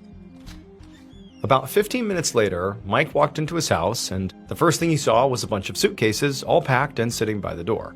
And he realized that, Michelle had already done all the work. But seconds later, Michelle came in and gave Mike a kiss. And she said, the kids were just finishing up cleaning their rooms and they could all head out in a few minutes. And then Mike heard the sound of a car beeping twice outside. And when he and his wife heard that, Michelle kind of rolled her eyes and laughed, because they both knew it was clearly Mike's parents. His parents had also been in freedom for this weekend at their house down the street, and they were also making the 2-hour drive back to Wakefield this afternoon. And Michelle was laughing because it amused her that neither Mike nor his father could manage to go a single day without talking to each other. So Mike's dad was also named Michael, and the name was not the only thing they shared. They were also best friends and co-workers. Michael Sr. owned the company that Mike ran, Allstate Concrete. So it was like a family operation, and Mike Jr. had never even thought of doing anything else. He jumped into the concrete business right out of high school, and he and his dad had been working together ever since. Now, the Allstate Concrete Company had had some struggles, just like any company would, including a lawsuit from a former employee that had been pretty stressful. But for the most part, the business was a huge success, and right now they were busier than ever, working on an enormous construction project in nearby Boston. So Mike headed outside to say hi to his parents and to talk a little business with his dad. He asked Mike Sr. if he'd called their employee, Chester Roberts, yet, because Mike and his dad had plans to be at the office first thing tomorrow morning, and Mike wanted Chester to be there too. Chester worked part-time for them as a driver and also handyman, and he was easily the most reliable employee that they had. So whenever they had a packed week ahead, they always called Chester in. And to Mike Jr.'s relief, Mike Sr. said yes, he'd already spoken to Chester, and they were good to go. So eventually, they all said their goodbyes, and Mike Jr. told his dad he would see him tomorrow. Just before 8 a.m. the next morning, Monday, March 13th, Mike Jr. pulled his truck into the parking lot of Allstate Concrete. He was right on time. He could see he was the first vehicle there, so he got out and hustled across the lot because it was raining, and he unlocked a side door by one of the garage doors. So the Allstate building was basically just a massive garage with 3 huge roll-up doors for their cement trucks to pull into. But it also had an upstairs office where Mike and his father did all their administrative work. And so after Mike went in through the side door into the big garage, he headed up a set of steps that led to his office on the second level. And when he got there, he sat in his desk chair and started going over the week's logistics. And just a few minutes later, he heard another vehicle pull into the lot outside. Mike figured that very likely this was his father, because Chester often came to the office on foot. Then Mike Jr. heard the downstairs door open and footsteps coming up the stairs. A few minutes later, Mike's father, Mike Sr., pulled his truck into the Allstate concrete parking lot and parked next to his son's truck. He hopped out and walked quickly to the building's side door to get out of the rain, but when he tried to push open the side door, it got stuck on something and wouldn't open all the way. So he looked through the crack to see what was blocking the door, and he froze, because there was clearly a man lying face down inside of the building in a huge pool of blood. Now, it was dark inside the building, and so Michael Sr. could not see the man's face. He had no idea who this guy was. But whoever it was, he knew sort of instinctively that it was not his son. Mike Jr. was a big guy, and even in the dark, it was clear this man had a different build. And so Michael Sr.'s heart was pounding now, and all he could think to do was just back away, grab his cell phone, and call 911. However, after Michael Sr. got off the phone with the dispatcher and they said they were sending people over now, Mike Sr. realized he couldn't just wait for the police to get there. I mean, there was clearly someone either very badly hurt or dead in his garage, and his son was likely somewhere inside too. I mean, his truck was here, and so he had to go in and make sure his son was okay. So Michael Sr. walked away from the blocked door where he had been standing when he called the police, and he pulled up one of the big roll-up garage doors. And once it was open, he didn't see anyone. He just ran inside and began frantically screaming his son's name. But Mike Jr. didn't answer, and there was no sign of him anywhere. So eventually, Mike Sr. ran to the staircase and went up to the second-floor office. And as soon as Mike Sr. barged into the office, he stopped in horror, because there, sitting slumped in the desk chair, was the blood-covered body of his son. Over an hour later, Massachusetts State Trooper Kevin Baker pulled up in front of Allstate Concrete. He could see the large building was already roped off with caution tape, and there were a dozen or more crime scene techs and officers with the Wakefield Police Department who were moving in and out of an open garage door collecting evidence. So Baker was not a part of the Wakefield Police Department. He was with the state police. But in Massachusetts, state troopers conduct homicide investigations right alongside local authorities. And Baker had a feeling that this case would definitely need his help, because Wakefield, they didn't get many homicides. The town was about 10 miles north of Boston and had a reputation as being a really peaceful and safe place, the kind of small town where everyone actually knew each other. Baker got out of his cruiser and looked around for whoever was in charge. And he didn't have to wait long, because an officer hurried up to him and introduced himself as Detective Richard Cass with the Wakefield Police Department. Cass told Baker to follow him, and as they walked towards the open garage door, he quickly briefed Baker up on the situation. There were 2 male victims inside, and both were deceased. They'd both been shot, and they had been found by the company's owner, Michael Zametti Sr., a little after 8 a.m. Baker followed Cass into the garage and over to the first body, which was face down on the floor just inside a smaller side door. Cass explained that this victim was 51-year-old Chester Roberts, a part-time truck driver for Allstate. It hadn't been difficult to identify him because Chester did a lot of handiwork around town and was known by all the locals, including Detective Cass himself. When Baker went to the body, he could tell right away that Chester had been shot in the back. It was a single shot, and most likely was from a shotgun, since clearly there was a blast radius where there was like a spray effect with a lot of little pellets that entered his body. Chester had no other visible injuries, including no defensive injuries.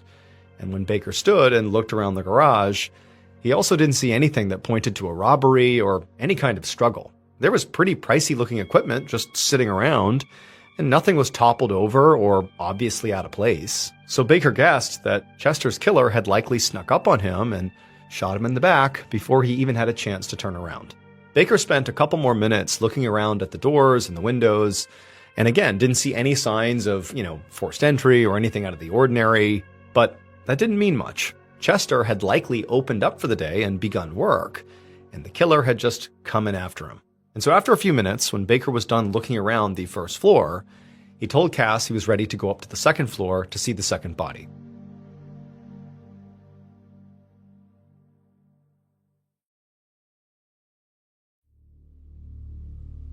Moments later, Cass led Baker into the second-floor office, where the body of 39-year-old Mike Zimetti Jr. had been found.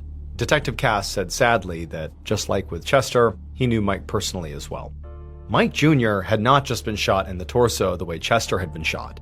He had been shot in the face as well as in the chest. And the force of these shots had been so powerful that, like, his desk and surrounding paperwork were also all drenched in blood. And for the most part, Mike was basically unrecognizable. But what struck Baker the most was not just how gruesome this was. It was the fact that, Mike Jr. is still kind of slumped in his chair. He's in his office. Whoever did this, it's like they went in here to execute Mike, really intentionally. They marched in here, they didn't touch anything else, and they shot Mike right in the face with a shotgun before Mike could even get up. I mean, this seemed very intentional. Somebody came here to kill Mike. And so as Baker was thinking about that, he realized that this likely meant Mike Jr. was the one who actually got shot first, before Chester had even arrived at the building. Otherwise, Mike Jr. would have heard the gunshot downstairs, and he wouldn't have been so caught off guard sitting in his chair like this. And so, again, if Mike was the first person shot, it just further suggested that he was the main target of this attack.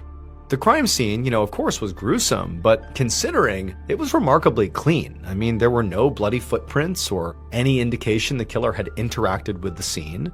And the Zimettis did fit the mafia stereotype, an Italian-American family involved in construction. Baker told Cass what he was thinking, sort of as he was surveying the scene here. And Cass, as he heard this, he sort of had this thoughtful look come over his face. He said he knew the Zimettis pretty well, and Mike Jr. and his father were really good people. So he found it hard to believe they were involved in any kind of shady, mafia business deals. But he conceded that it was possible, especially since the Zimettis were contractors on a project called The Big Dig. And this made Baker immediately raise his eyebrows. So the Big Dig was literally the biggest construction project in the country and involved building a tunnel under the harbor in Boston. But it had been kind of like a total disaster, just a major headache for the city since it was way over budget and had been going on for 15 years and still wasn't done. This huge project had also been famously hampered by mafia dealings and corrupt payoffs. So now Baker had to wonder if the Zimettis had either been involved in these seedy deals or had maybe accidentally upset the wrong person while on the job. But even if the murders had nothing to do with the mob, Baker still thought it was very likely that the killer was somehow connected to their business. Somebody who maybe had worked at Allstate Concrete, or maybe who had been a client, and would know where Mike worked in the building, and that he'd be there early in the morning. And while the second victim, Chester, was probably not the primary target, Baker wasn't sure yet why he was also killed. He could have been killed because he was just at work at the wrong moment, or maybe he was wrapped up in the same conflict as the Zimettis. So for a moment, Baker just stood there staring at the scene, staring at the blood-soaked paperwork all over the desk. And then eventually he turned to Cass and said they would need a list of all of Allstate's employees and clients. Baker then spent some more time just kind of walking around the office looking for evidence, and he noticed a 16-gauge shotgun shell on the floor. So he grabbed a nearby tech and told her to bag it and see if she could locate any other shells. Baker and Cass then headed outside, where already a crowd of people were gathering outside around the outside of the police perimeter. Once they were outside, Trooper Baker asked Cass if they could start by speaking with the person who actually discovered the bodies, Michael Zimetti Sr. But Detective Cass shook his head and said no. He explained when he'd first gotten to the scene that Michael Sr. had been so distraught over his son's death that he could barely speak, so Cass had just sent him home. Another Wakefield police officer had done the same thing when Mike Jr.'s wife, Michelle Zimetti, showed up, totally hysterical, saying she had heard there was an accident, and they had told her that her husband was dead and taken her home too. Baker understood, but was not thrilled to hear this. He preferred to speak to witnesses and family really quickly and in person. In a murder, a spouse is always a suspect, so he was especially disappointed to have missed Michelle. But there was still plenty to do at the scene, and obviously the Wakefield police knew where the family could be found later. So Baker turned to Cass and suggested they just start canvassing the businesses nearby.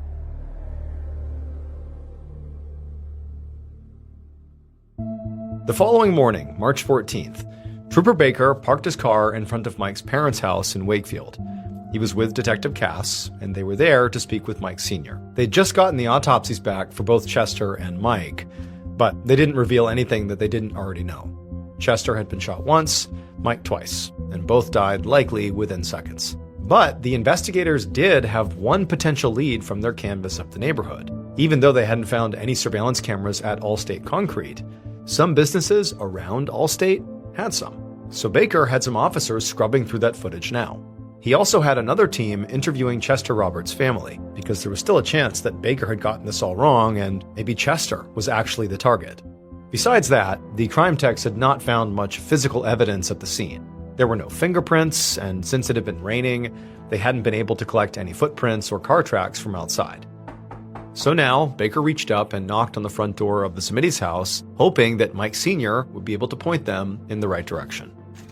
A minute later, Baker and Cass sat in the living room with Mike Sr. and Pat, Mike's mom. Both of Mike's parents seemed incredibly emotional.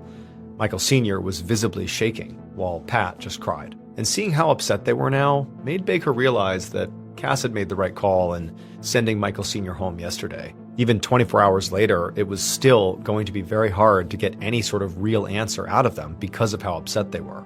So Baker decided he would just have to keep it really brief.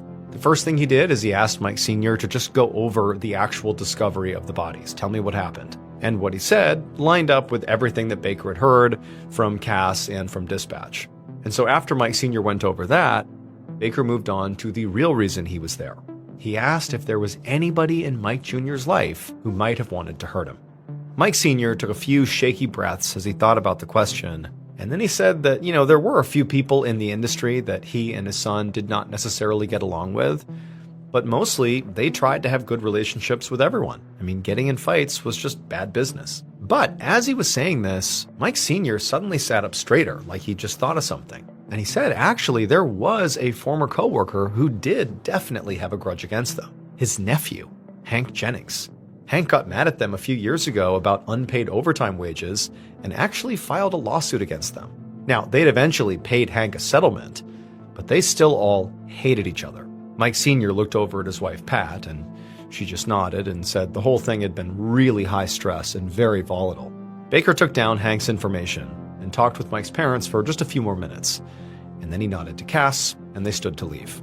Baker knew he still needed to speak more to the Smitties, but for now, he was going to give them a break, and instead, he and Cass would look into Hank. 2 days later, Baker sat in Cass's office at the Wakefield Police Department, poring over crime scene photos and witness statements. He was starting to get antsy. After meeting with Mike's parents, he'd been excited to speak with Hank Jennings, the disgruntled former employee who also happened to be Mike's cousin. But even though Baker and Cass had sent officers out to track Hank down for an interview, they hadn't been able to get a hold of him yet. However, they had gotten in touch with Mike's wife, Michelle, and had questioned her at her house in Wakefield, but she hadn't given them much. She said that she was at home with her kids at the time of her husband's death, and that she really didn't know of anybody who would want to hurt Mike Jr.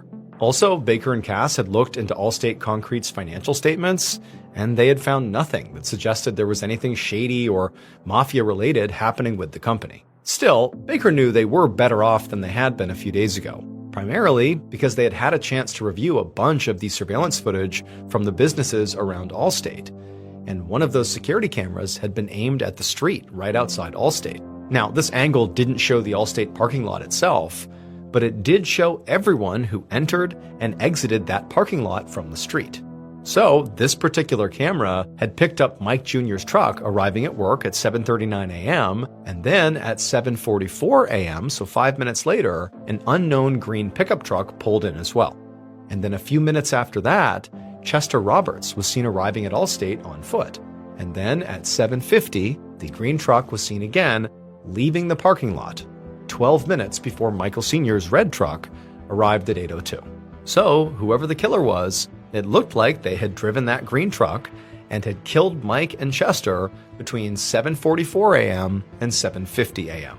The video wasn't clear enough to show the driver of this mysterious green truck or even see its plates, and it didn't actually show the driver of this vehicle, the killer, getting out of the vehicle and entering the building.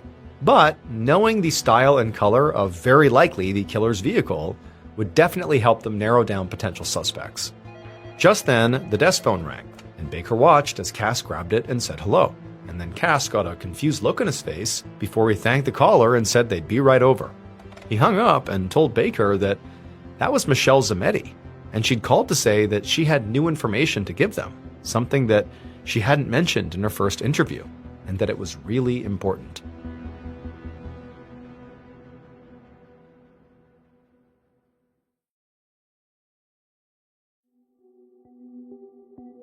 About 15 minutes later, Baker and Cass sat down across from Michelle in her living room for the second time.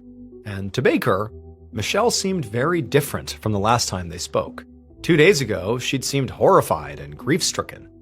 But now, she just seemed really nervous. She kept touching her hair and fiddling with a stack of condolence cards on the coffee table. Baker commented that there were a lot of cards, and Michelle just nodded. She said so many people had reached out and sent cards, all their friends and neighbors in Wakefield and in Freedom, New Hampshire, where their second home was. And then Michelle took a breath and just got straight to the reason that she'd called them. She said that she'd withheld information about one of her neighbors in Freedom. His name was Sean Fitzpatrick, and she'd had an affair with him. Baker cleared his throat in surprise and then asked her to go on.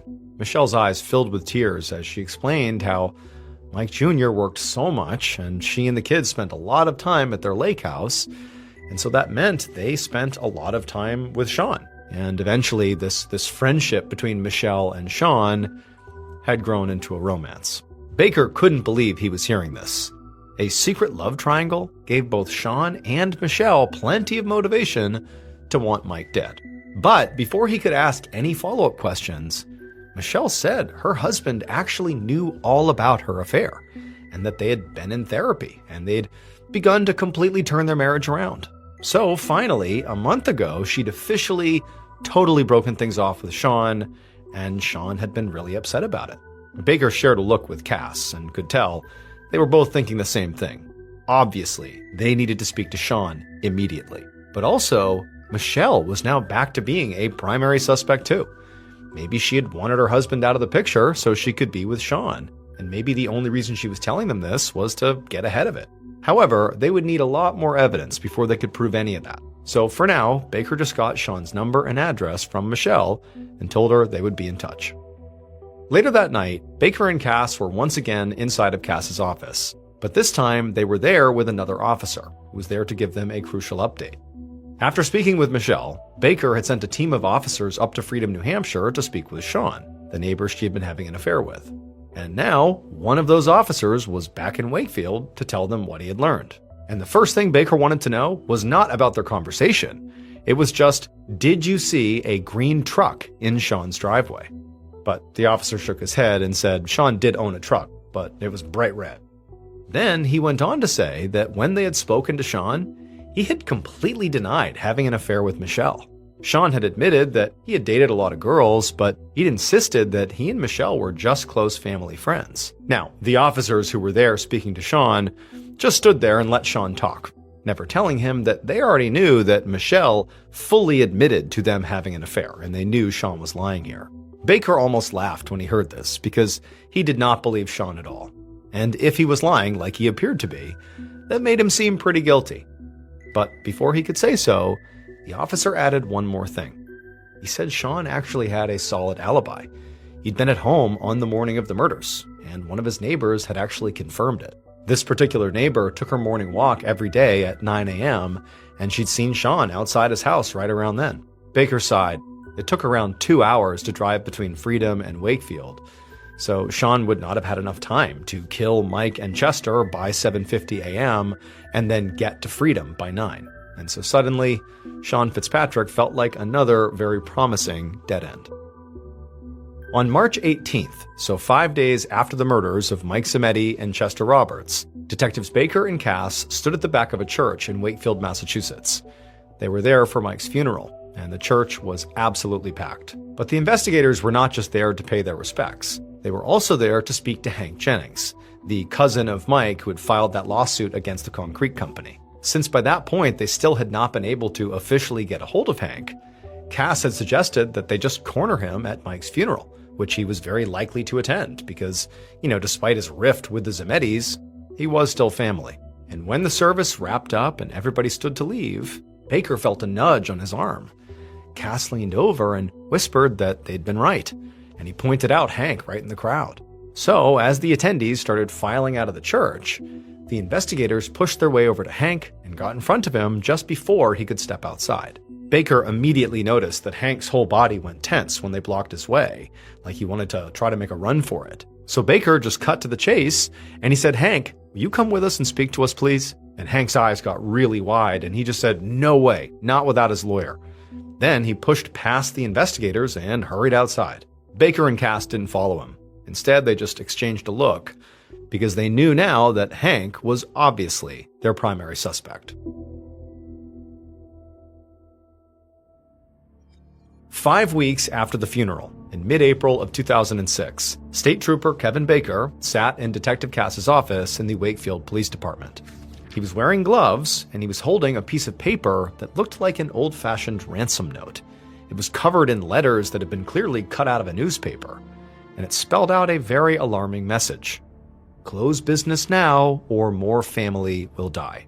This message had been brought to them by Mike Jr.'s mother, Pat, who said they had received it in the mail that morning.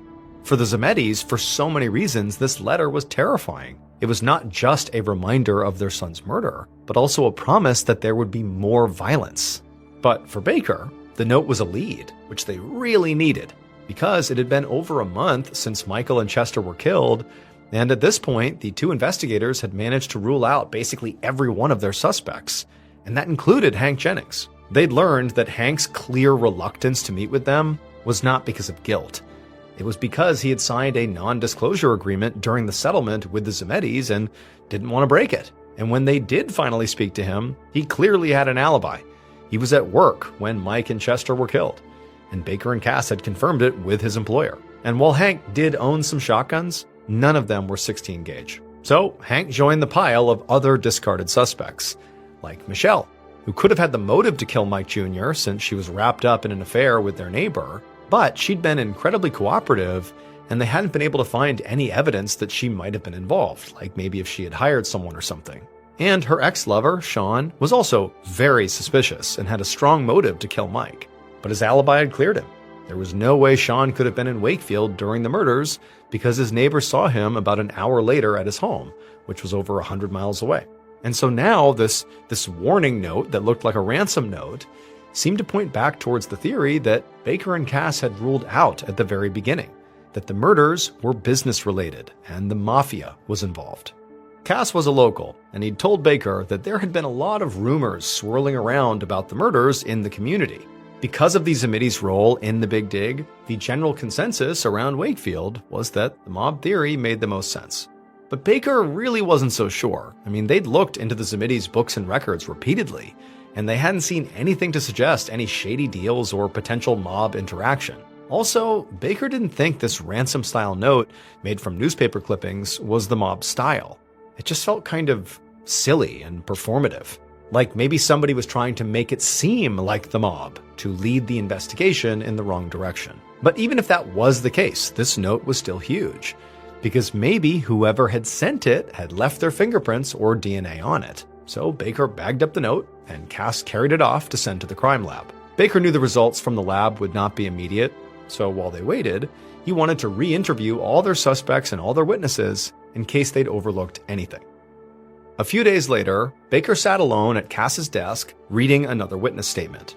He'd been revitalized by all the new evidence they'd gathered and was feeling really optimistic about their ability to solve this thing. Aside from conducting new interviews, they had gotten some forensics from that ransom letter. The lab had found both DNA and a palm print on it. Now, they just needed a suspect to compare it to. And just then, the office door flung open and a very excited Cass barged in. An hour later, Baker and Cass walked up the front steps at Michelle Zemedis' house, and they knocked on her front door. When she answered, they asked her for permission to come inside and take a certain small object from her house. And after Michelle, who was sort of confused by what they were asking for, said, "Okay, come on in," they went right past her, went straight to this object, they bagged it, went right back outside, and sent it off to the crime lab. And as soon as the lab test results came back, Baker and Cass knew they had solved the case.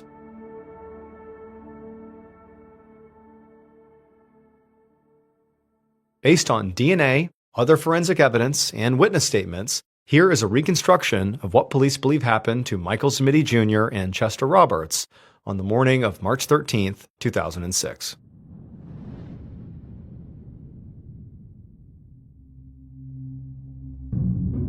At 7:45 a.m., the killer crept up the stairs that led to Mike's office. They had a shotgun with them, and their heart was racing. They were very nervous about what they were about to do. But Mike Jr., he had to go, and that was all there was to it. So when the killer reached the office door, they barely hesitated before pushing it open and raising their shotgun. Mike was sitting in a chair at his desk, and when the door opened, he turned towards the killer. And when Mike Jr. saw them standing there with a gun pointed at them, his eyes got wide, but the killer fired 2 blasts before Mike could even move, hitting Mike in the face and in the chest. Mike immediately slumped over in his seat and stopped moving, and the killer ran back down the stairs to the garage. But before they could leave, they froze, because they could hear footsteps approaching the building's side door from outside. And so the killer instinctively just hid, not really sure what they were going to do, waiting for this person to either come inside or leave. And then once this person did come inside, it was a man, it was Chester, the killer leapt out and shot him right in the back, and he dropped to the ground, dead. And after killing Chester, the killer felt shocked. I mean, they hadn't planned on killing a second person today. Mike was the target. But they also knew they couldn't just wait around for more people to arrive. So the killer at this point left the building and jumped into the truck they had stolen from one of their neighbors. Then they peeled out of the parking lot less than just 10 minutes after they'd arrived. As they drove, they gripped the wheel tightly, and they knew they should feel guilty about what they had just done. But instead, all they felt was relief, because now they could finally be with the love of their life. It would turn out Michael Smitty Jr. and Chester Roberts were not murdered by Mike's wife Michelle, or Mike Jr.'s cousin Hank, or the mob. They were killed by Mike Jr.'s lakeside neighbor and his wife's lover, Sean Fitzpatrick. When Michelle tried to break things off with Sean, she said the only reason she would ever leave Mike was if Mike ended things, or if something happened to him. Now, Michelle meant that as an excuse, but Sean took it as a suggestion. So then he murdered Mike Jr. to steal his wife. Sean took that green pickup truck from a neighbor who was out of town, and then drove it to Wakefield, committed the murders, and then came back. That neighbor who said they saw Sean at his house in Freedom at around 9 a.m., that basically made it impossible for Sean, based on timing, to have gone, committed the murders, and came back. Well, that neighbor called to amend their statement, saying that actually they had seen Sean later in the day. And that change created enough time, enough of a window on the day of the murders, that it was absolutely possible that Sean could have driven, done the murders, and come back. And so once Sean's alibi fell apart, investigators remembered that stack of condolence cards at Michelle's house. So they went over to see if maybe Sean had sent one. And he had. And when they tested the envelope flap, which he had licked to seal it, they got his DNA. Then they matched it to the very threatening letter that sort of looked like a ransom letter that had been given to the Smitties, which Sean had put together and sent to them in order to throw police off his trail and make them think that, yeah, the mob was involved here. In June of 2006, Sean Fitzpatrick was arrested and eventually received 2 consecutive life sentences for the murders of Michael Smitty Jr. and Chester Roberts.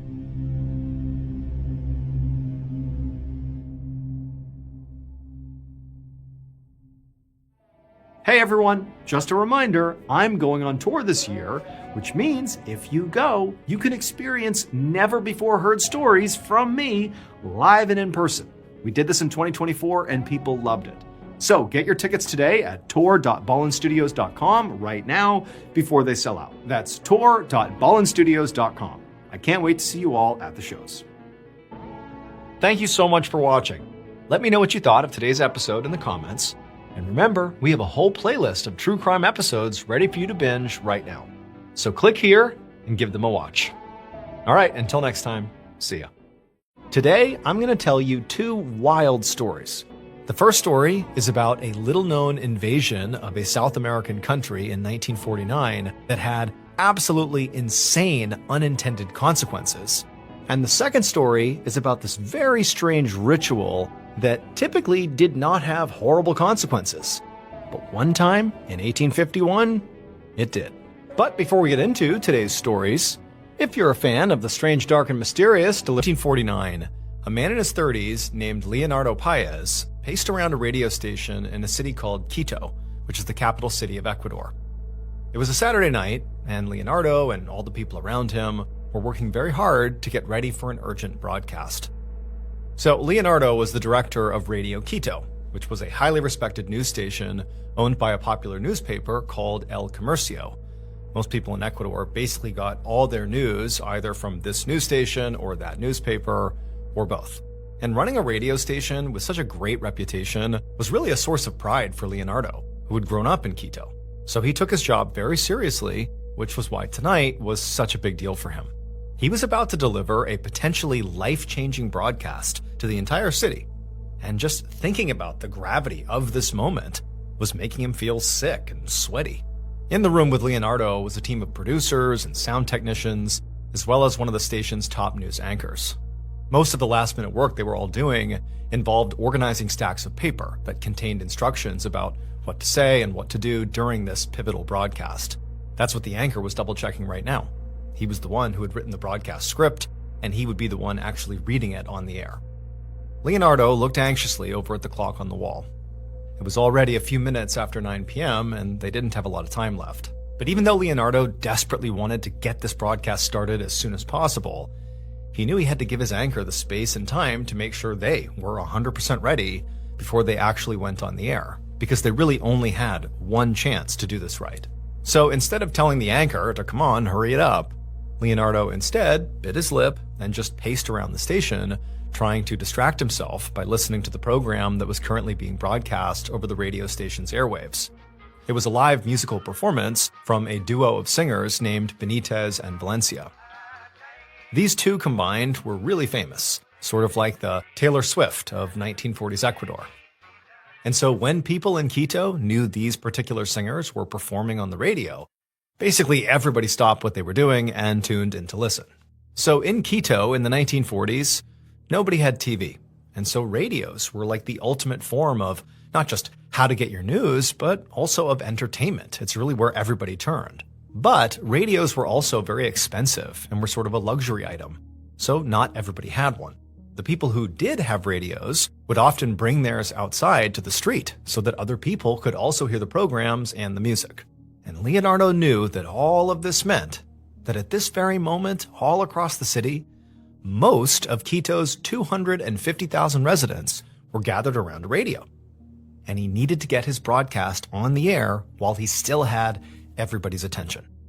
He turned and saw the anchor finally lean back in his chair, indicating he was ready, and so Leonardo knew it was time to go live.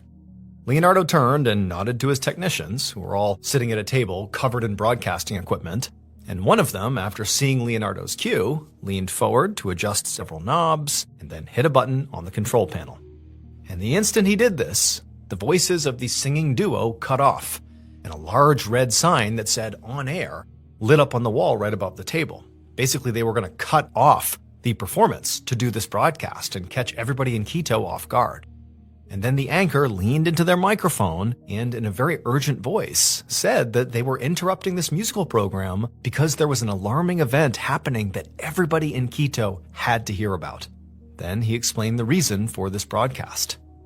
Ecuador was being invaded. About half a mile away from the radio station, 17-year-old Jose Antonio stood outside a restaurant with some of his friends. Jose and his friends and all the diners, plus a bunch of people out on the sidewalk, had been gathered around the restaurant owner's radio, listening to Benitez and Valencia sing, when suddenly the music had cut out and the anchor had come on to say that their country was under attack. And so as Jose and this group is sort of caught off guard and listening to this sudden announcement, the announcer got really emphatic and said, "Listen, the city of Latacunga has been destroyed." And at that, Jose's mouth fell open and he felt this jolt of fear in his chest. Latacunga was only about 60 miles south of Quito. So Jose, along with everybody else around him, instinctively leaned into the radio so they could hear more about what was happening and why. But when they all did that, The broadcast suddenly stopped, just as abruptly as it had come on, and the music program came back on. But the street got really quiet as Jose and the crowd just kind of stood there, waiting for something to happen. I mean, really nobody knew how to react to this.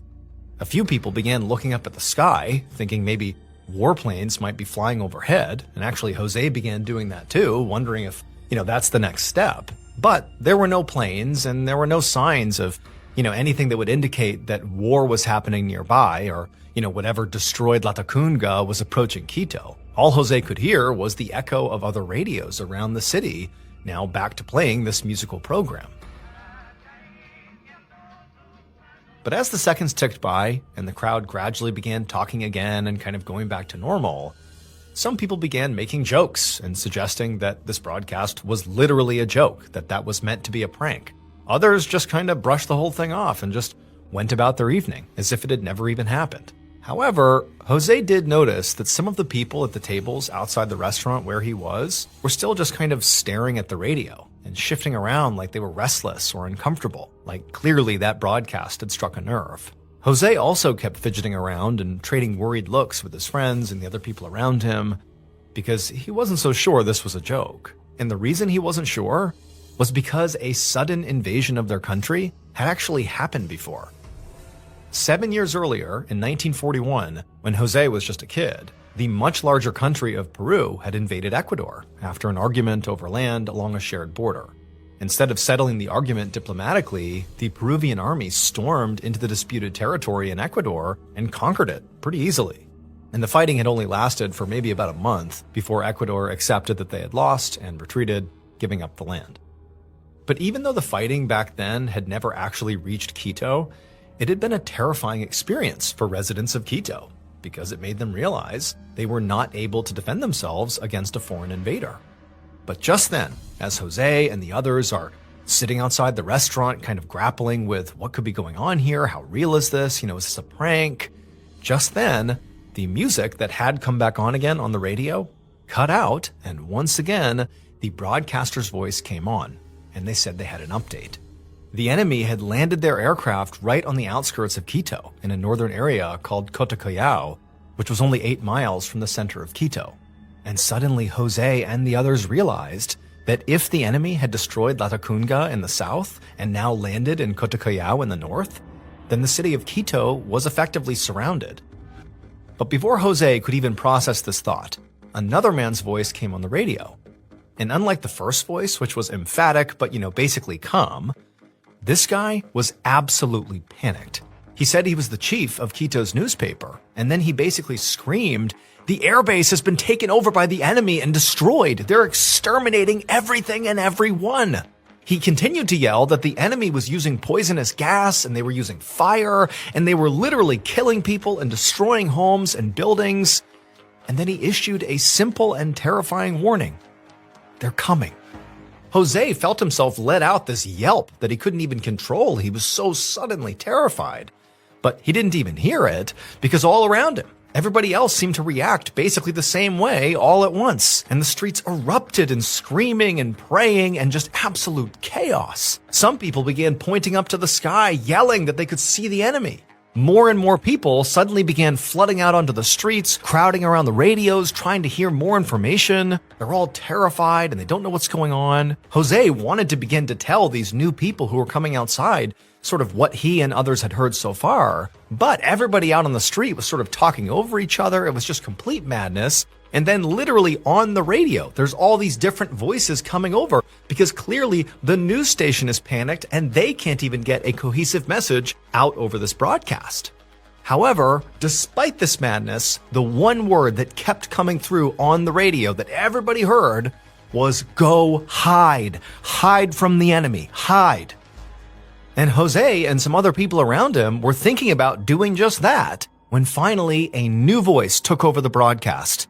And this man was louder and more authoritative than the others, and it sort of immediately projected calm, not just clearly calm on the other end on the broadcast side, but it sort of quelled the crowd for a second. This person sounded like an authority figure, and this person introduced himself as the mayor of Quito. And he said that, yes, there are cities around Quito that are currently under attack, but He said he had clear direction that he wanted everybody in Quito to follow. But despite this instruction really being the first kind of clear next steps for people to follow, it didn't make Jose feel any better about this, because the mayor told the people of Quito that the women and children, they had to flee, go hide, go away, go find somewhere safe. But the men had to stay and fight. Jose felt this rush of adrenaline because he's thinking, am I old enough to be considered, one of the men? Will I be expected to fight, or are they going to tell me to go flee with the women and kids? Like, he didn't really know, but he had this calming thought. He's like, you know what? We're at war and I am going to fight. So he signaled to his friends, sort of saying, all right, let's go. Let's get ready here. And the group came together and they left the restaurant. And at that exact same second, a car came flying past on the street, narrowly missing Jose and his friends. And Jose saw it screech around the corner and out of sight before he heard this loud bang and the crunch of metal against stone. Immediately, some men ran after this car because clearly it had gotten into an accident and they need to go if they need help. But other people started running in the opposite direction. And so for Jose and his friends, it's like, what do we do? Do we go help with the car crash, or do we go, head to the front lines or something? At the same time, women were running by, clutching children, and Jose saw a pregnant woman stumble on past, grimacing as she held her stomach. Screams were echoing from all around him, along with the rapid pounding of boots on cobblestones as people basically ran in every direction.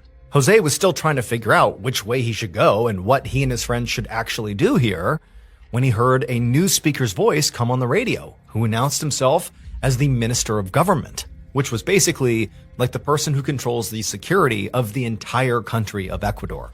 And the Minister of Government said to forget about what the mayor had told them about fighting the enemy, because Ecuador's weapons were literally not powerful enough. There was nothing that anyone in Ecuador could do. This is what the minister said. He basically said, we're going to lose. Just then, another new voice came on the radio. It was this very fast-talking man who said he was actually reporting live on the ground in Quito. And he screamed out over the broadcast for everyone to run. And then his feed abruptly cut out. And then the original announcer came back on, and his voice shook as he said that reporter who had just said for everybody to run had just been killed. It was 9:21 p.m. 21 minutes had elapsed since this broadcast first went over the air, announcing this invasion of Ecuador. And in that time, it was like the country had spiraled into absolute madness. Now, remember, at this point, Jose is gathered with his friends. He's sort of begun to leave the restaurant, but so many things have happened all around him that he and his friends are just kind of standing there near the restaurant, not really sure what to do. And as they're standing there, Jose noticed that all these people who previously had just remained seated or remained near radios, it was like everybody all at once just got up and began running in different directions, running to the churches, running to their homes. It was like the entire country truly was just in full-blown panic mode. Jose also began to notice families come running out of their homes, dragging suitcases and belongings with them, getting ready to, evacuate hopefully, but where could they even go? They're surrounded. And just then, Jose heard the sound of glass shattering, and he saw a few people over at the restaurant's bar taking liquor from the shelves and pouring themselves drinks before tossing the bottles on the floor. Jose looked and realized his friends had already left him, so he's just standing here all alone. And he knew by this point he can't just keep standing here thinking about what he's going to do. He needs to do something. He needs to act. But just then, the radio crackled back to life, and once again there was a voice calling out one final update. But it was so crazy all around him, Jose couldn't understand what this final update actually was. He just didn't hear it. However, Jose could clearly see other people around him had heard this final update, and they were obviously reacting to it because they stopped. Everybody stopped running around. They put down their suitcases, and everyone just kind of stood there. And then people began going for their guns and knives and torches. And then, once this huge, now armed crowd came together, they began to move as one, all in the direction of the city center. In the city center, in the Radio Quito station, Leonardo watched as the anchor delivered that final update, the one that Jose had not heard but others had and clearly reacted to. A minute later, Leonardo heard glass shattering somewhere one floor below him, along with a loud crackling sound. Then he smelled smoke, and he noticed the air in front of him inside the studio was getting hazy. And then from outside the building, he heard somebody yelling, "Fire!" Behind Leonardo, the anchor grabbed the microphone and pleaded on air to anybody who was listening that the radio station was in trouble and to please come help. But there really was no one left to help them. They were on their own. And when Leonardo and his team realized this, they knew they had to get out of this station by themselves. And so they ran together down the stairs to the exit. But before they even got to the bottom of the steps, the smoke from the fire became so thick they couldn't even breathe. Leonardo realized that the whole first floor must be engulfed in flames. And so the only way out was actually to go up, not down. So Leonardo led the group back up the way they came, running back through the second floor office building, the studio space, where they had recorded the broadcast, and headed up the stairs to the very top floor. And by the time Leonardo got to the top floor, he could hear screams coming from somewhere below him, and they sounded painful and horrible. He hoped his coworkers had been able to follow him up here, but by this point there was so much smoke in the building, he really couldn't see, so he didn't know who was here with him and who had been left behind. And also the roar of the fire was getting louder by the minute, and it was so hot that sweat poured from Leonardo's face and it stung his eyes. And so Leonardo instinctively ran away from the smoke towards the windows, and because they're on the top floor, 3 floors up, looking out, he had a good view of the ground below. And he saw these huge crowds of people on the street. Most of them were holding torches and seemed to be running around in random patterns while big military tanks rolled in behind them, along with this hazy mist from some kind of gas kind of flowing across the entire crowd. Just then, Leonardo felt the floor under his feet begin to shake, and he frantically began to think, how am I going to get out of here? I need to escape. And that's when he saw the roof next door. So the radio station sat next door to a school, which was at this point not yet on fire. Now, the school building was not connected to the radio station, but it was close enough that Leonardo realized that he might be able to open up a window that is standing right near, get a running start, and literally jump out the window and land on the school roof. Now, obviously, if he undershot this jump, he would fall to the street below and die, but the alternative was stay here and be burned alive. So Leonardo just opened up the window, he backed up, took a deep breath, got a running start, and jumped out the window. He flew into the air, arms flailing as he willed himself to land on the school roof, and after a millisecond in the air, he comes crashing down, slams onto the school building. He had made it. It was painful, but he had escaped. But Leonardo didn't have time to waste here, nor did he really have time to wait to see if others would also make this jump. I mean, he really felt like he's sort of on his own here. And so up he got, and despite the pain from impacting the roof, he was basically okay. And he walked across the school building until he went to the next roof. Basically, the next building butted up against the school building. So he climbs onto that roof, and he walks across that roof until he reaches the next building. Again, these buildings are all connected, so there's no more jumping from, one building to the next, but he is going roof to roof, basically high up above the streets of Quito. And down below, he sees, all this madness with the tanks and all these people with torches. He doesn't really know what's going on here. And eventually, he reaches a roof, as he makes his way, that a family was sitting on. And the family, they were looking out at the city, where the sky was still glowing from the light of the fire Leonardo had just escaped from. And when they saw Leonardo, they told him they had actually been down on the streets in that crowd. But when it became too dangerous, they had come up here to escape. And they asked Leonardo, had he done the same thing? Is that why he was here? Leonardo said no. And then he told them who he was and how he actually arrived here and why, and then he asked them for help.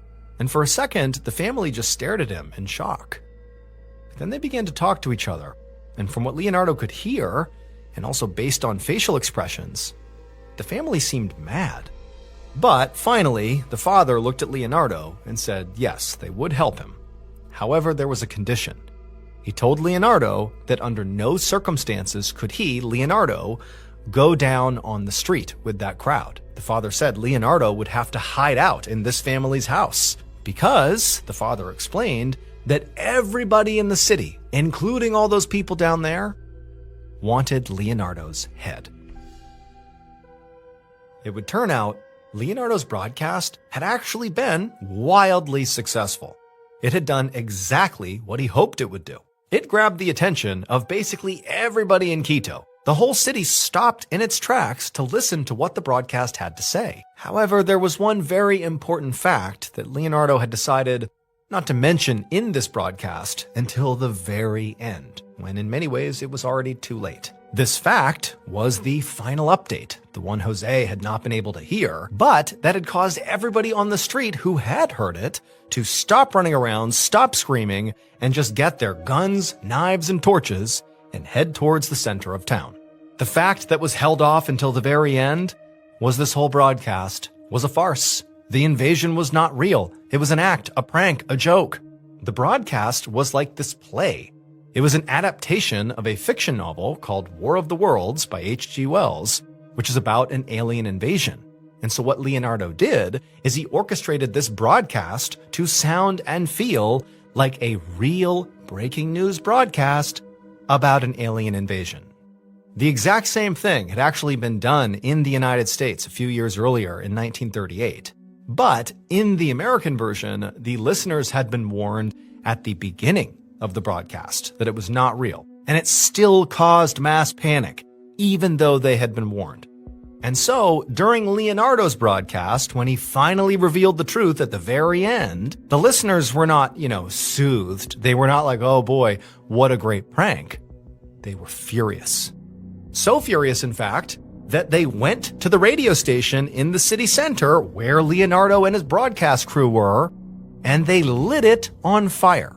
And so between the radio station fire and also between all the people who took their own lives preemptively, believing aliens were going to be here any minute to kill them, torture them, abduct them, the death toll from this night, from this farce, was between 6 and 20 people. And a whole lot more people were also injured in the chaos. As for 17-year-old Jose Antonio, he would survive, and later in life, he would actually give a tell-all interview about his experience during the so-called alien invasion.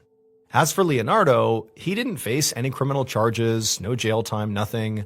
But this whole incident really destroyed his credibility, and it made people not trust him in Ecuador. So it was basically impossible to get work. And so eventually he had to move to Venezuela.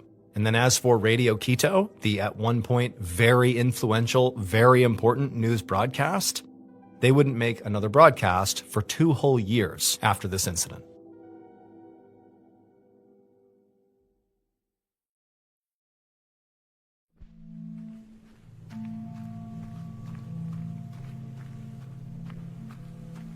On the evening of Sunday, January 26, 1851, a 23-year-old man named Bailey Staples hurried up the walkway of a home in Fall River, Massachusetts. It was so cold that Bailey's could see his breath, but despite the weather, he could not stop smiling. And that was because he was about to do something that he loved to do that made him a lot of money, and it was actually the 3rd time that day that he was even doing it. I mean, this was awesome. Bailey's was a psychic medium, and he was about to perform a seance. So at this point in America, in 1851, there was this phenomenon going on called the spiritualist movement. Basically, huge numbers of people began to believe that the living and the dead could actually communicate with each other through mediums like Bailey's.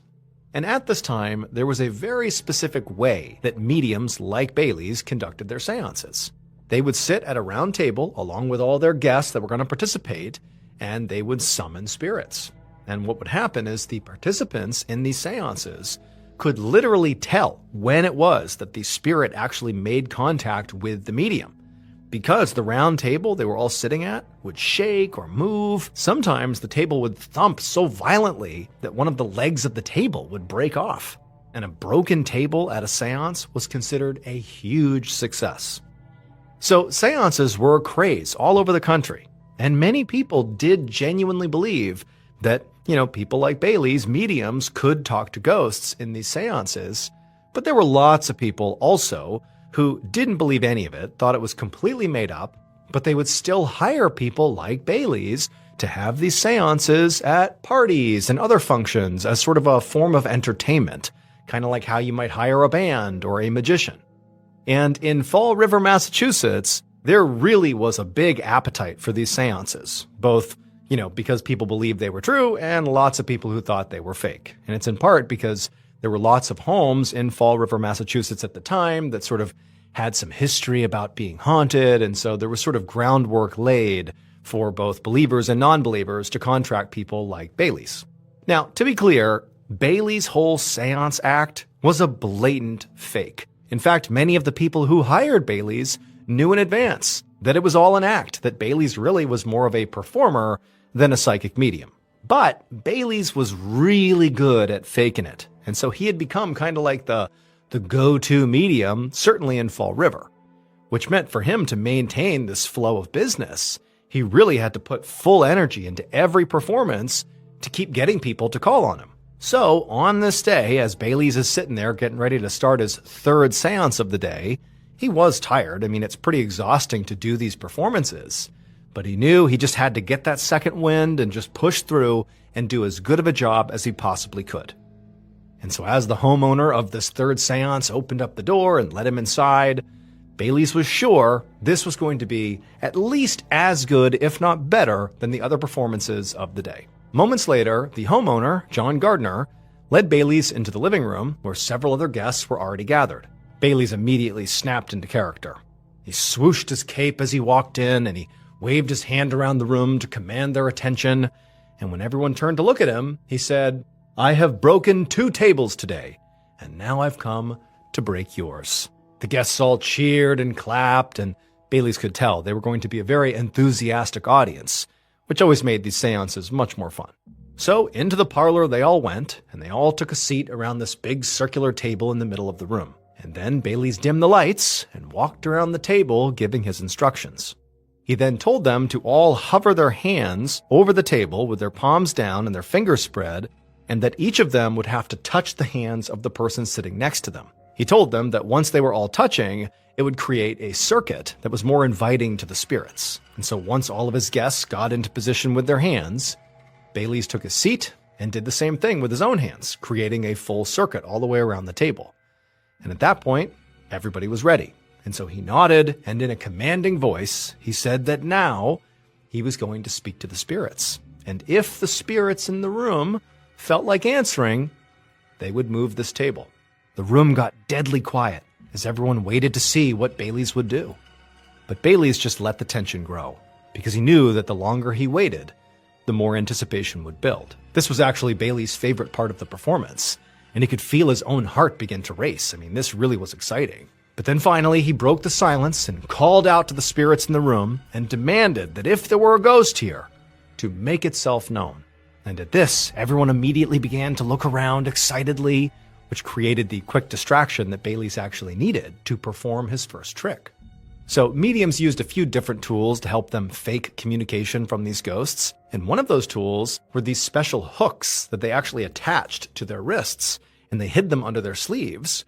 And then when they put their hands palm down, hovering over the table like they told everybody else to do, those hooks would actually go below the table and grip on, so the medium could, without looking like they're actually touching the table, literally lift the table up and rattle it around, again, without appearing to actually touch it. Now, it actually took a lot of strength to do this. I mean, imagine moving a huge table around just like with your arms kind of hovering over the table.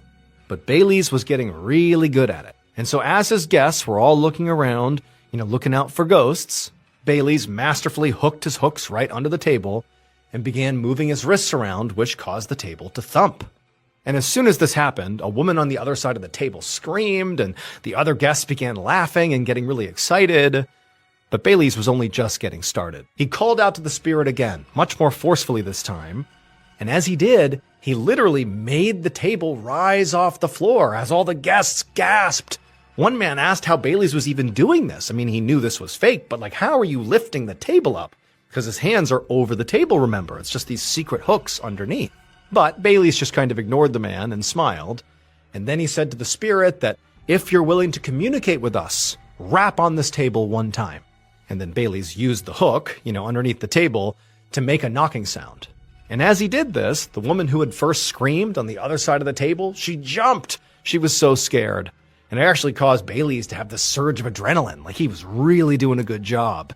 And so Bailey's actually kind of leaned into this and rattled the table a bit more for dramatic effect. And in doing this, Bailey's was really exerting himself. He's trying not to give off the vibe that he's moving this table around, but he really is. And so he's like sweating bullets, and he's also yelling out to the spirit, demanding them to come forward and talk to us. But then, as Bailey's is doing this big act here that he in no way suspects is going to actually call spirits into the room, he suddenly felt the room turn icy cold, and he had this weird tingling sensation flowing through him. He blinked, and then his vision got hazy. This had never happened to him during any of his seances. And clearly it was having an effect on him because he no longer was trying to communicate with the dead. He was just kind of standing there, very uneasy, like the seance was actually doing something, that there really might be spirits in the room. Now, Bailey's can tell he's getting stared at, and he doesn't want to destroy his business here. Like, he needs to maintain the act. He can't just spook himself out and stop the seance. But at the same time, he couldn't break out of this weird feeling he had. The room felt so cold. I mean, something was off here. And then he tried to move, and it was like he couldn't. He was frozen. Now, at the same time Bailey's is experiencing this, across the table, the homeowner and host, John Gardner, is just sitting there staring at Bailey's, trying to figure out what's actually happening here. And from his perspective, he watched as Bailey's went from sort of standing there awkwardly, unable to move, it looked like, to then sitting down in his chair and sort of lurching back in this awkward position. And then Bailey's eyes began darting all over the room, and also his breathing got really ragged and heavy.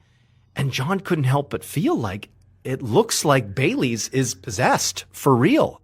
And then Bailey's began to speak, and his voice sort of cracked as he did, and he began mumbling something that John and the others couldn't understand. I mean, John, he really couldn't help it. He felt sort of spooked by this. I mean, this was really convincing. John actually wanted to applaud. I mean, Bailey's acting was so good here. But he also didn't want to destroy the act and sort of break his character. You know, like Bailey's, John and most of his guests did not believe seances were real at all. But, I mean, Bailey's performance was really turning out to be way better than any of them had expected. But just then, Bailey's shot up out of his chair, and the whole table thumped again and shook, and then Bailey's let out this almost ghostly-sounding moan, and then one of John's guests asked if the ghost was speaking through Bailey's. But instead of answering, Bailey's eyes rolled all the way back in his head, so only the whites were visible. John and the others were transfixed. I mean, this was just incredible, like really kind of scary stuff here. But then Bailey's let out another moan and then fell backwards hard onto the ground. And for a second, there was just confused silence.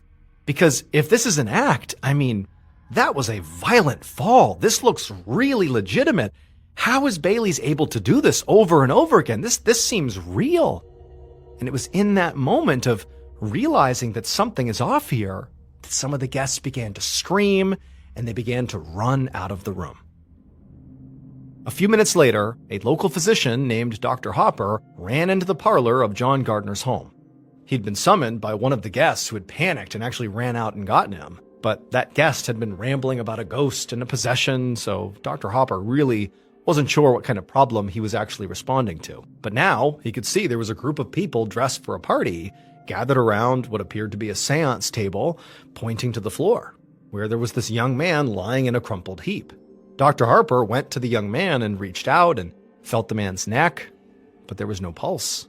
And so the doctor turned and looked at the group and said, "He's dead." And before the group could really even react, the doctor said, "Now hold on. Someone needs to slowly and clearly explain what happened here." John Gardner stepped forward and now in a very shaking voice explained that this young man was a medium whose name was Bailey Staples, and he had been doing a seance and he had demanded a ghost talk to the group. And then a moment later, he was thrashing around, apparently possessed by this ghost, and then he fell to the ground, dead. John said they had all thought this seance was a fake. I mean, when they hired Bailey's, they literally thought this was just going to be a performance, nothing real. But now, I mean, they didn't know what to think. This looked very real. Dr. Hopper shook his head, not really sure what to make of this explanation. He certainly did not believe in ghosts, but after a quick examination of Bailey's, he really couldn't see any obvious cause for the medium's death. So Dr. Hopper got to his feet and told the dinner guests that, whatever killed Bailey Staples was not a ghost, but he didn't know what it was yet. However, he would get to the bottom of it. However, by the next morning, news of Bailey's death had spread all over Fall River and beyond, and it made the immediate autopsy that Dr. Hopper wanted to do to figure out what happened to him basically impossible. Now, the reason it was impossible is because some people were claiming that this was a ghost that possessed Bailey's, but it didn't actually kill him. The ghost must have put Bailey's into a trance where he appears dead, but is not actually dead. But if Dr. Hopper performs the autopsy on him, the autopsy will kill Bailey's, so you can't do that. And so pretty quickly, you have all these people that are showing up at Dr. Hopper's clinic and the local police station demanding authorities give them Bailey's body to prevent the doctor from killing him by doing an autopsy on him. And so it's this whole scene. And at the same time, keep in mind, the country as a whole has been taken with seances. That was already something that was sort of happening everywhere.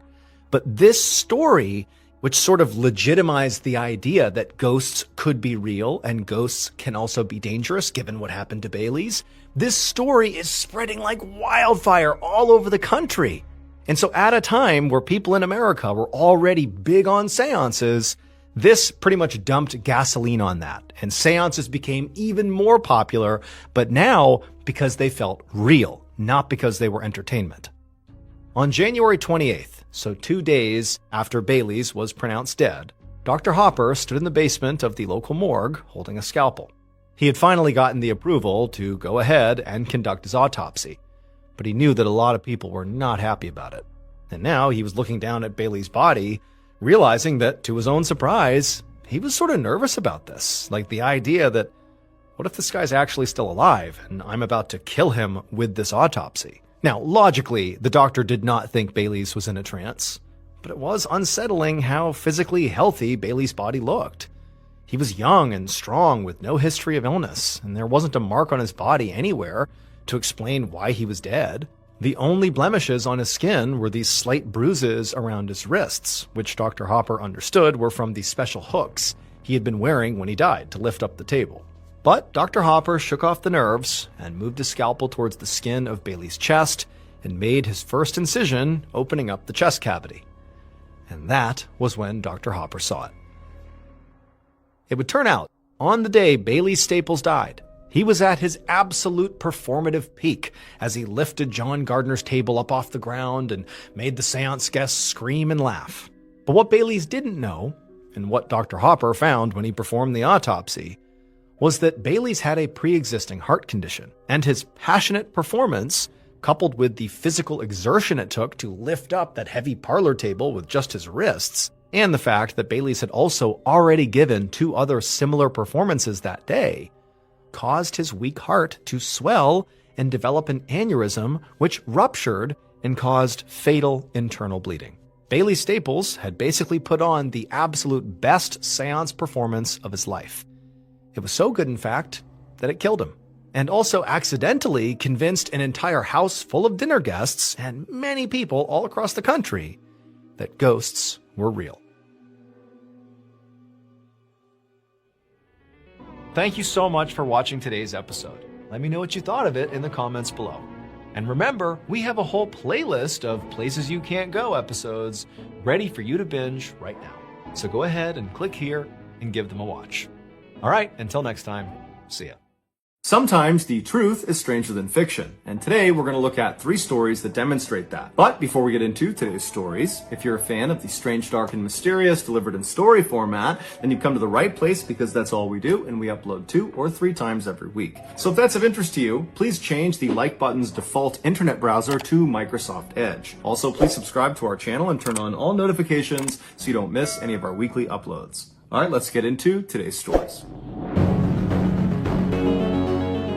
In 2019, Meg Morer was a 21-year-old senior at Tulane University in New Orleans, Louisiana. She was studying ecology and evolutionary biology and planned to pursue a career in scientific illustration after graduation. This was a field that combined her skill as a scientist, her incredible artistic ability, and her general love of nature. But despite her intellectual brilliance, what Meg was actually known for was her very uplifting personality. When her mother was asked what her daughter was like, she said, well, it's like trying to describe what it's like to feel the warmth of the sun, There are not words to accurately describe what that feels like. And that was Meg. She was radiant, she was joyous, she was adventuresome, she was kind, she was really just a wonderful person to be around. In March of that year, just 2 months before their graduation, Meg and 2 of her close friends decided to go on a trip for spring break. This would be their last spring break as students, and they wanted to enjoy it. Because they were all in excellent physical condition, they decided they would spend the week hiking in Georgia. When Meg told her family about her big plans, they could tell she was extremely excited, and they just told her, be safe and we'll see you when you get back. On the morning of their departure, which was March 5th, Meg packed her suitcase into the trunk of her small green sedan, and then she drove over to her 2 friends' apartment building, and they came out and they put their suitcases into the car, and then once the car was all packed and all 3 of them were inside, they hit the road. The drive from Tulane University to this area in Georgia where they'd be hiking took about 8 hours if you didn't stop. But none of them were in a particularly big rush, and so they figured they would just stop along the way, and if they got to Georgia super late at night, so be it. After being on the road for 2 hours without stopping, they all needed to use the bathroom, and so Meg decided to pull over at the first rest stop she saw. And the first one she saw was in this residential town in Mississippi called Gaucher.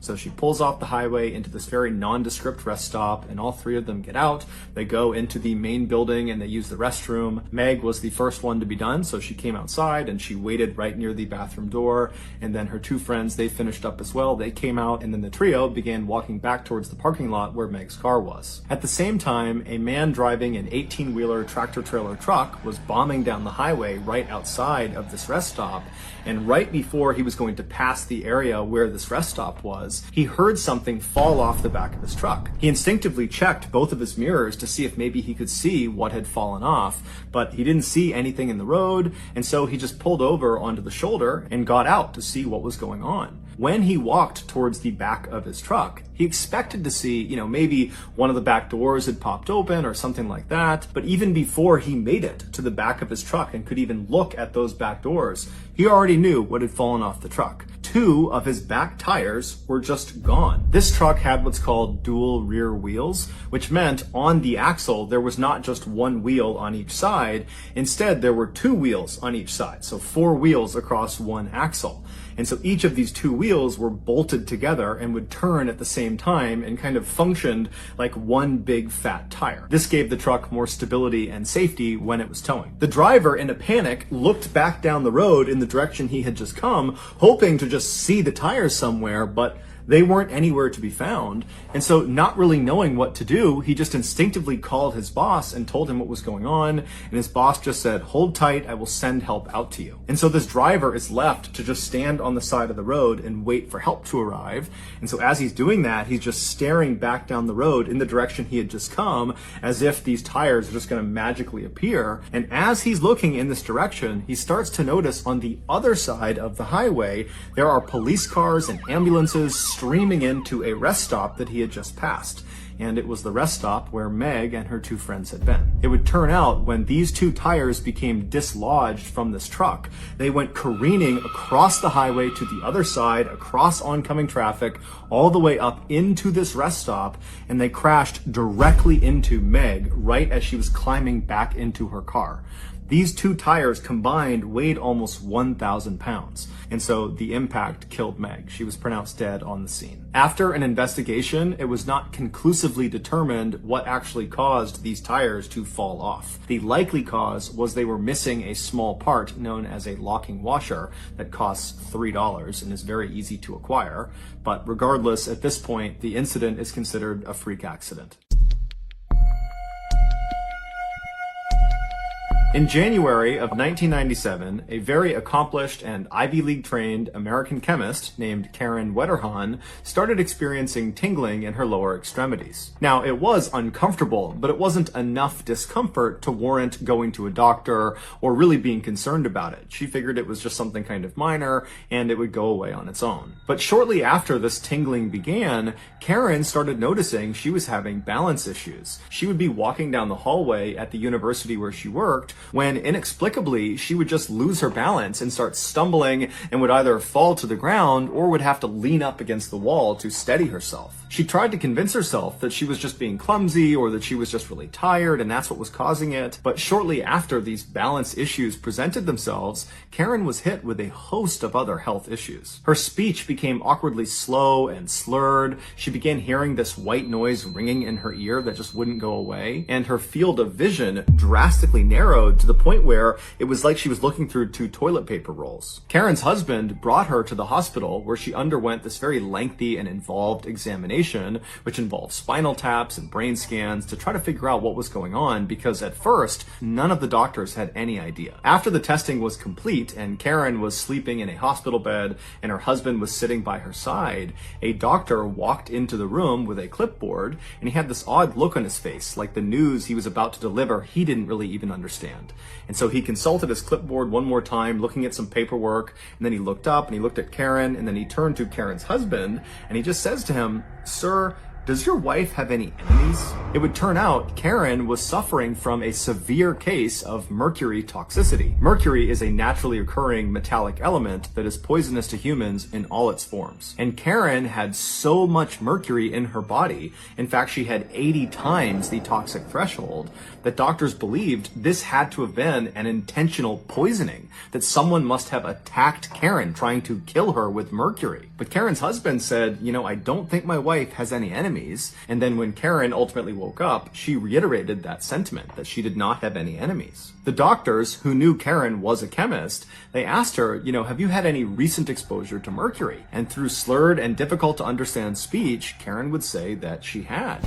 In fact, over the last 6 months leading up to this hospital visit, Karen had had lots of exposure to mercury because she was actually in charge of this huge $7 million research project that was looking to investigate the effects certain metals had on human health. And one of the metals she was studying was mercury. But Karen assured the doctor that anytime she handled any of these metals, she was always very, very cautious, especially when she handled mercury, because she understood how hazardous it was. She said she always wore the proper protective equipment to make sure none of the substances made contact with her skin, and she worked under this big chemical hood, which is like a big vacuum, to ensure she didn't accidentally inhale any of the toxic fumes that came off of these metals. The doctor was totally stumped and went silent for a second, and then Karen at some point broke the silence by saying, well, there was one time I did have a spill with mercury, but it was totally meaningless, and I haven't thought about it until just now, only because we're trying to figure out what happened. She would go on to tell the doctor about an incident that occurred 5 months earlier. She had been working at her lab at the university where she was employed when she accidentally spilled 1 or 2 tiny droplets of mercury onto the top of her left hand near her thumb. Now, she was wearing all of the prescribed protective equipment, including latex gloves on her hand, and so when she saw these droplets on her hand, she wasn't concerned for her health.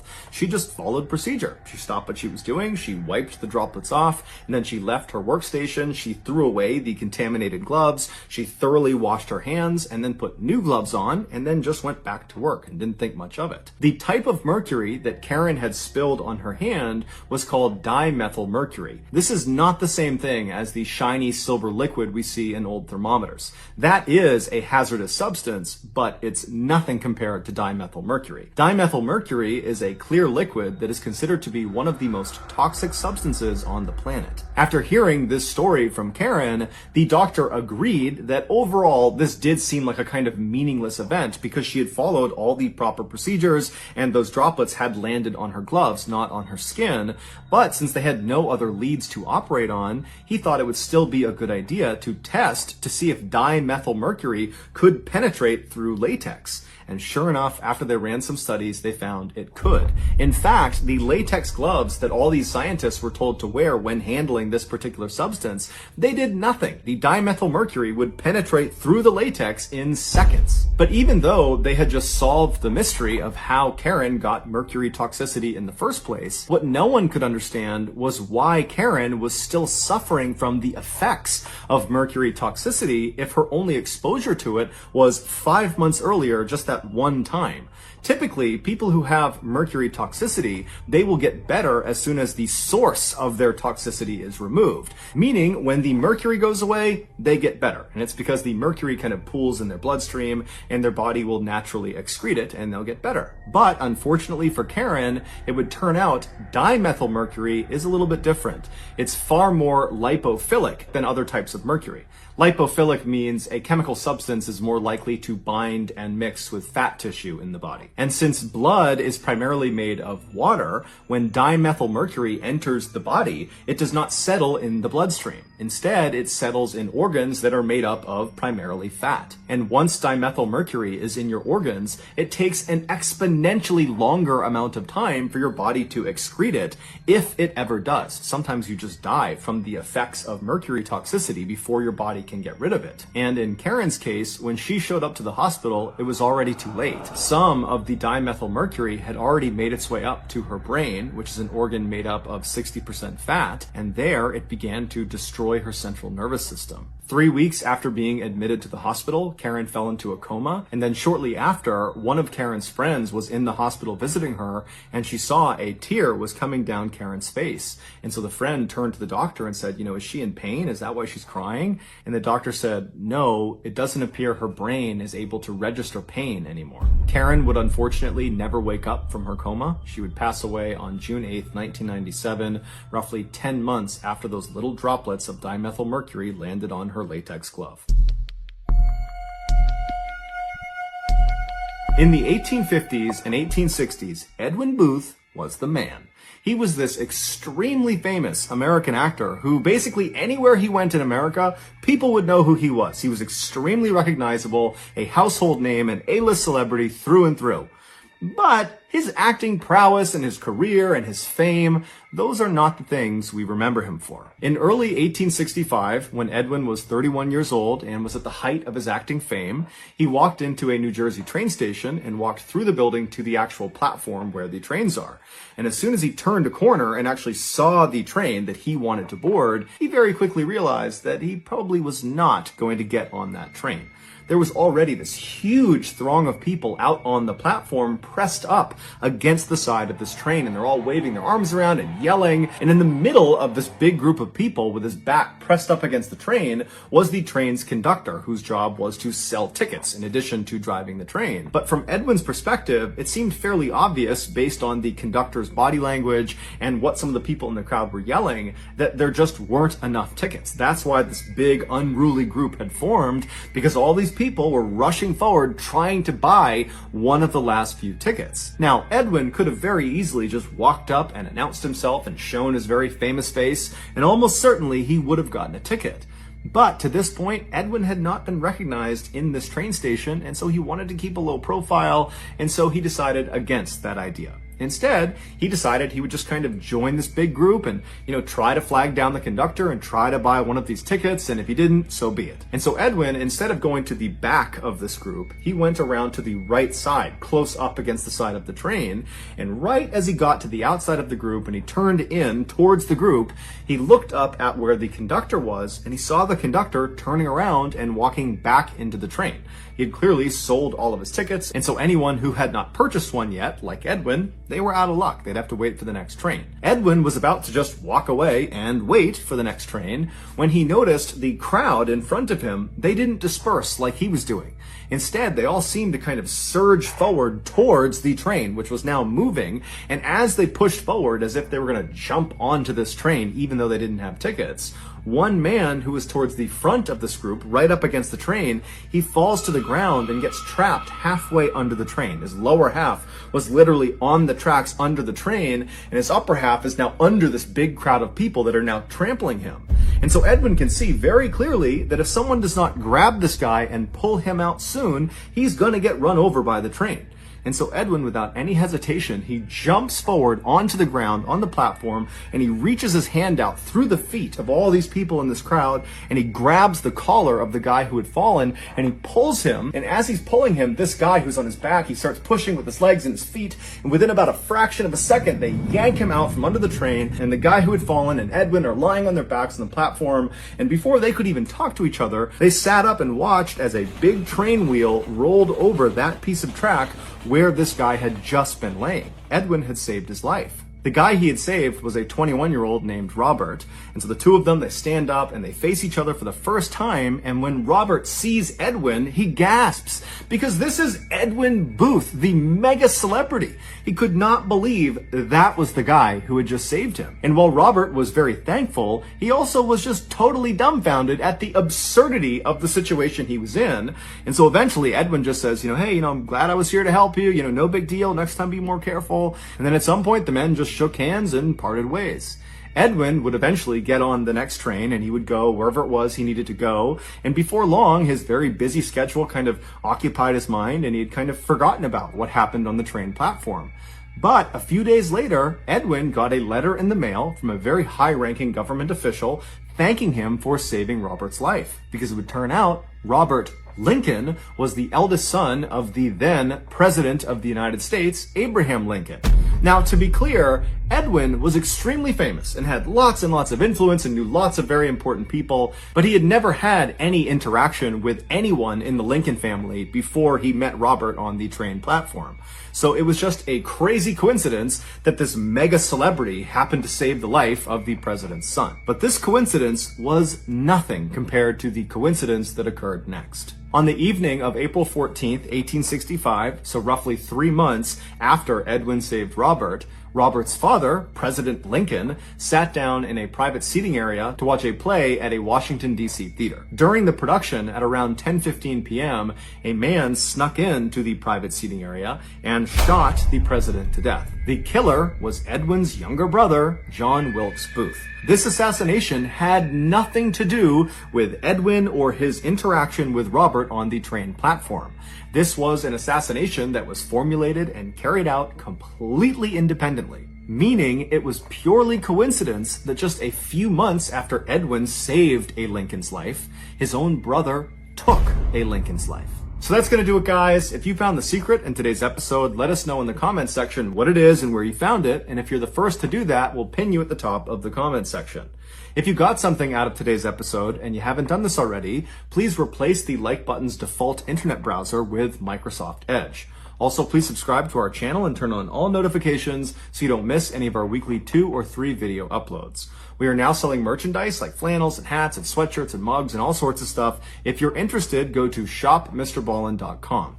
If you want to learn about upcoming deals and promotions in our shop, go to our shop's Instagram page. The username is shopmrballen. If you want to get in touch with me, you can direct message me on Instagram or on Twitter. My username for both platforms is the same. It's johnballen416. I also have a ton of content over on TikTok where my username is MrBallen. We also have a second YouTube channel called MrBallen Shorts where we post random short videos and lost episodes. We also have a Facebook page called MrBallen where we post condensed versions of the videos you see on YouTube. If you have a story suggestion, please submit it to our subreddit just called MrBallen. It's linked in the description below. So whether I see you on Instagram, Twitter, TikTok, Reddit, YouTube, Facebook, or some combination, just know that I really appreciate your support. And until next time, that's going to do it. See ya. There is a subgenre of detective fiction that deals with locked room mysteries, which are about crimes that are seemingly impossible to commit. The standard example being a murder victim found inside of a room that was locked from the inside. Today, we're going to look at a real-life locked room mystery that took almost a decade to solve. And when the truth finally came out, nobody believed it. It literally sounded like fiction. But before we get into today's story, if you're a fan of the strange, dark, and mysterious delivered in story format, then you've come to the right channel because that's all we do, and we upload 3, 4, even 5 times every week. So if that's of interest to you, please replace the like button's Cocoa Puffs with similarly shaped dog food. Also, please subscribe to our channel and turn on all notifications so you don't miss any of our weekly uploads. All right, let's get into today's story. 1922, shots rang out from inside a stately Victorian home in Beverly Hills where Dolly and Fred Ostrich lived. Neighbors called police right away, and when officers stepped into the front door, they saw the entire house was trashed. On the floor in the living room was Fred, who had been shot to death, and next to him were 3 .25 caliber shell casings. With weapons drawn, the police cleared the entire first floor. There was no one down there. They heard screaming coming from upstairs, and so they run up the stairs, and they get up there, and no one's upstairs. And then they heard the the screaming again, and they realized it was coming from inside of a closet in the master bedroom. And so as the police are clearing the second floor, they yell out to this woman and they say, "Who are you? What are you doing in the closet?" And she yells back, "I'm Dolly. I'm okay, but I'm trapped." And so after the police finish clearing the upstairs and they're sure it's safe, they go over to the closet door and they do try the handle. It's locked. They ask her, "Do you know where the key is?" And she says no. And so before they start trying to break the door down, they did a quick search of the upstairs to see if maybe they could find the key to the closet. And sure enough, across the hall in another bedroom, they found it on the ground. And so they took the key back, they opened the door up, and out came Dolly. She was okay, but obviously very frantic and panicked. And they asked her, what happened? And she told them a very abrupt and chaotic story. She said she had been hanging clothes inside of this big walk-in closet, and her back was to the door when she heard a fight break out on the first floor. And before she could even turn around to go investigate, she said the closet door was swinging shut, and then she heard it lock from the outside, and she didn't get to see who it was that shut the door. The whole thing was a bit of a head scratcher for police, because they're thinking, okay, well, was it one person that attacked Fred downstairs and then ran upstairs and shut and locked the door immediately afterwards before Dolly could come out and see? Or was there two people, one person downstairs attacking and one person upstairs shutting and locking the door? Or was it more than two people? And despite the house being totally ransacked and there being lots of valuable stuff in their house, Dolly said the only thing she could tell was missing was the diamond-encrusted wristwatch that Fred always wore. It was not on his wrist when they discovered his body. And why, detectives wondered, were these burglars or this burglar carrying a .25 caliber weapon? Something that small was more likely to be found in a woman's purse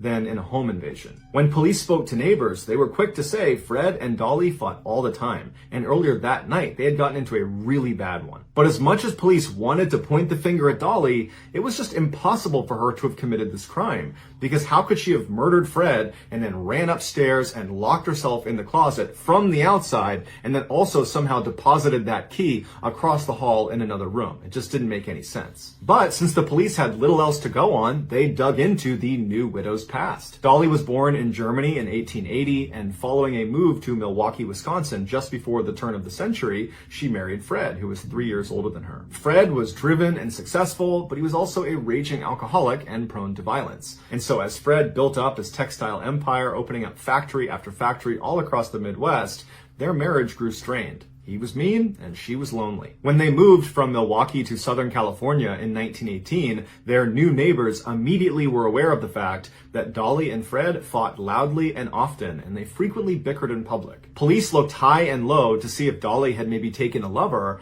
but no one had ever seen her with anyone but Fred. And so while they might be miserable, they seemed to be faithful. And so try as they might, the police could find no clues that suggested anything darker or more dangerous than a petty and meaningless marriage. The case hung open, and suspicion continued to trail Dolly, even though it was physically impossible for her to have committed the crime. Now free from her unhappy marriage, Dolly moved into a new home in Los Angeles, and she took up with her estate lawyer, Herman Shapiro, who was handling her husband's $1 million estate. But just like her late husband, her new boyfriend, Shapiro, worked long hours, and he was not around much, so she was lonely all over again. So she went out and got another boyfriend, a guy by the name of Roy Klum, and she began seeing the men at the same time. A year after Fred's death, Captain Herman Klein of the Beverly Hills Police Department dropped by Dolly's estate lawyer/boyfriend's office. Detectives were still suspicious of Dolly, even though the case still made no sense. And so Captain Klein goes into Shapiro's office, and wouldn't you know it, sitting on the desk is this beautiful diamond-encrusted wristwatch that looks an awful lot like the watch Dolly claimed was the one thing stolen from her house on the night of her husband's murder. When the captain asked Shapiro how he got this watch, Shapiro told him that Dolly had given it to him as a gift, but I know where you're going with this because I thought the same thing too. I know about the missing diamond watch on the night of the murder. I asked Dolly about it when she gave it to me, and she told me that that was actually a mistake. The watch was never missing, and she later on found it tucked underneath a sofa cushion in the living room. The captain was not buying this, and so as soon as he left Shapiro's office, he immediately confronted Dolly about the watch, and Dolly said, you know what, that's right. I did find the watch, but I didn't think it was that important, so I didn't tell you guys. The captain couldn't believe what he was hearing. And shortly after, the newspapers found out about this new twist in this totally bizarre case, and they went wild with it, putting all the heat back on Dolly. Spooked by the headlines, Dolly's second boyfriend, Roy Klum, came forward to the police and said, "I have a confession to make. Dolly made me hide one of her .25 caliber pistols, and I threw it in the La Brea tar pits." And then before police could even go get that gun, one of Dolly's neighbors came forward and said, "Yeah, I got a confession to make.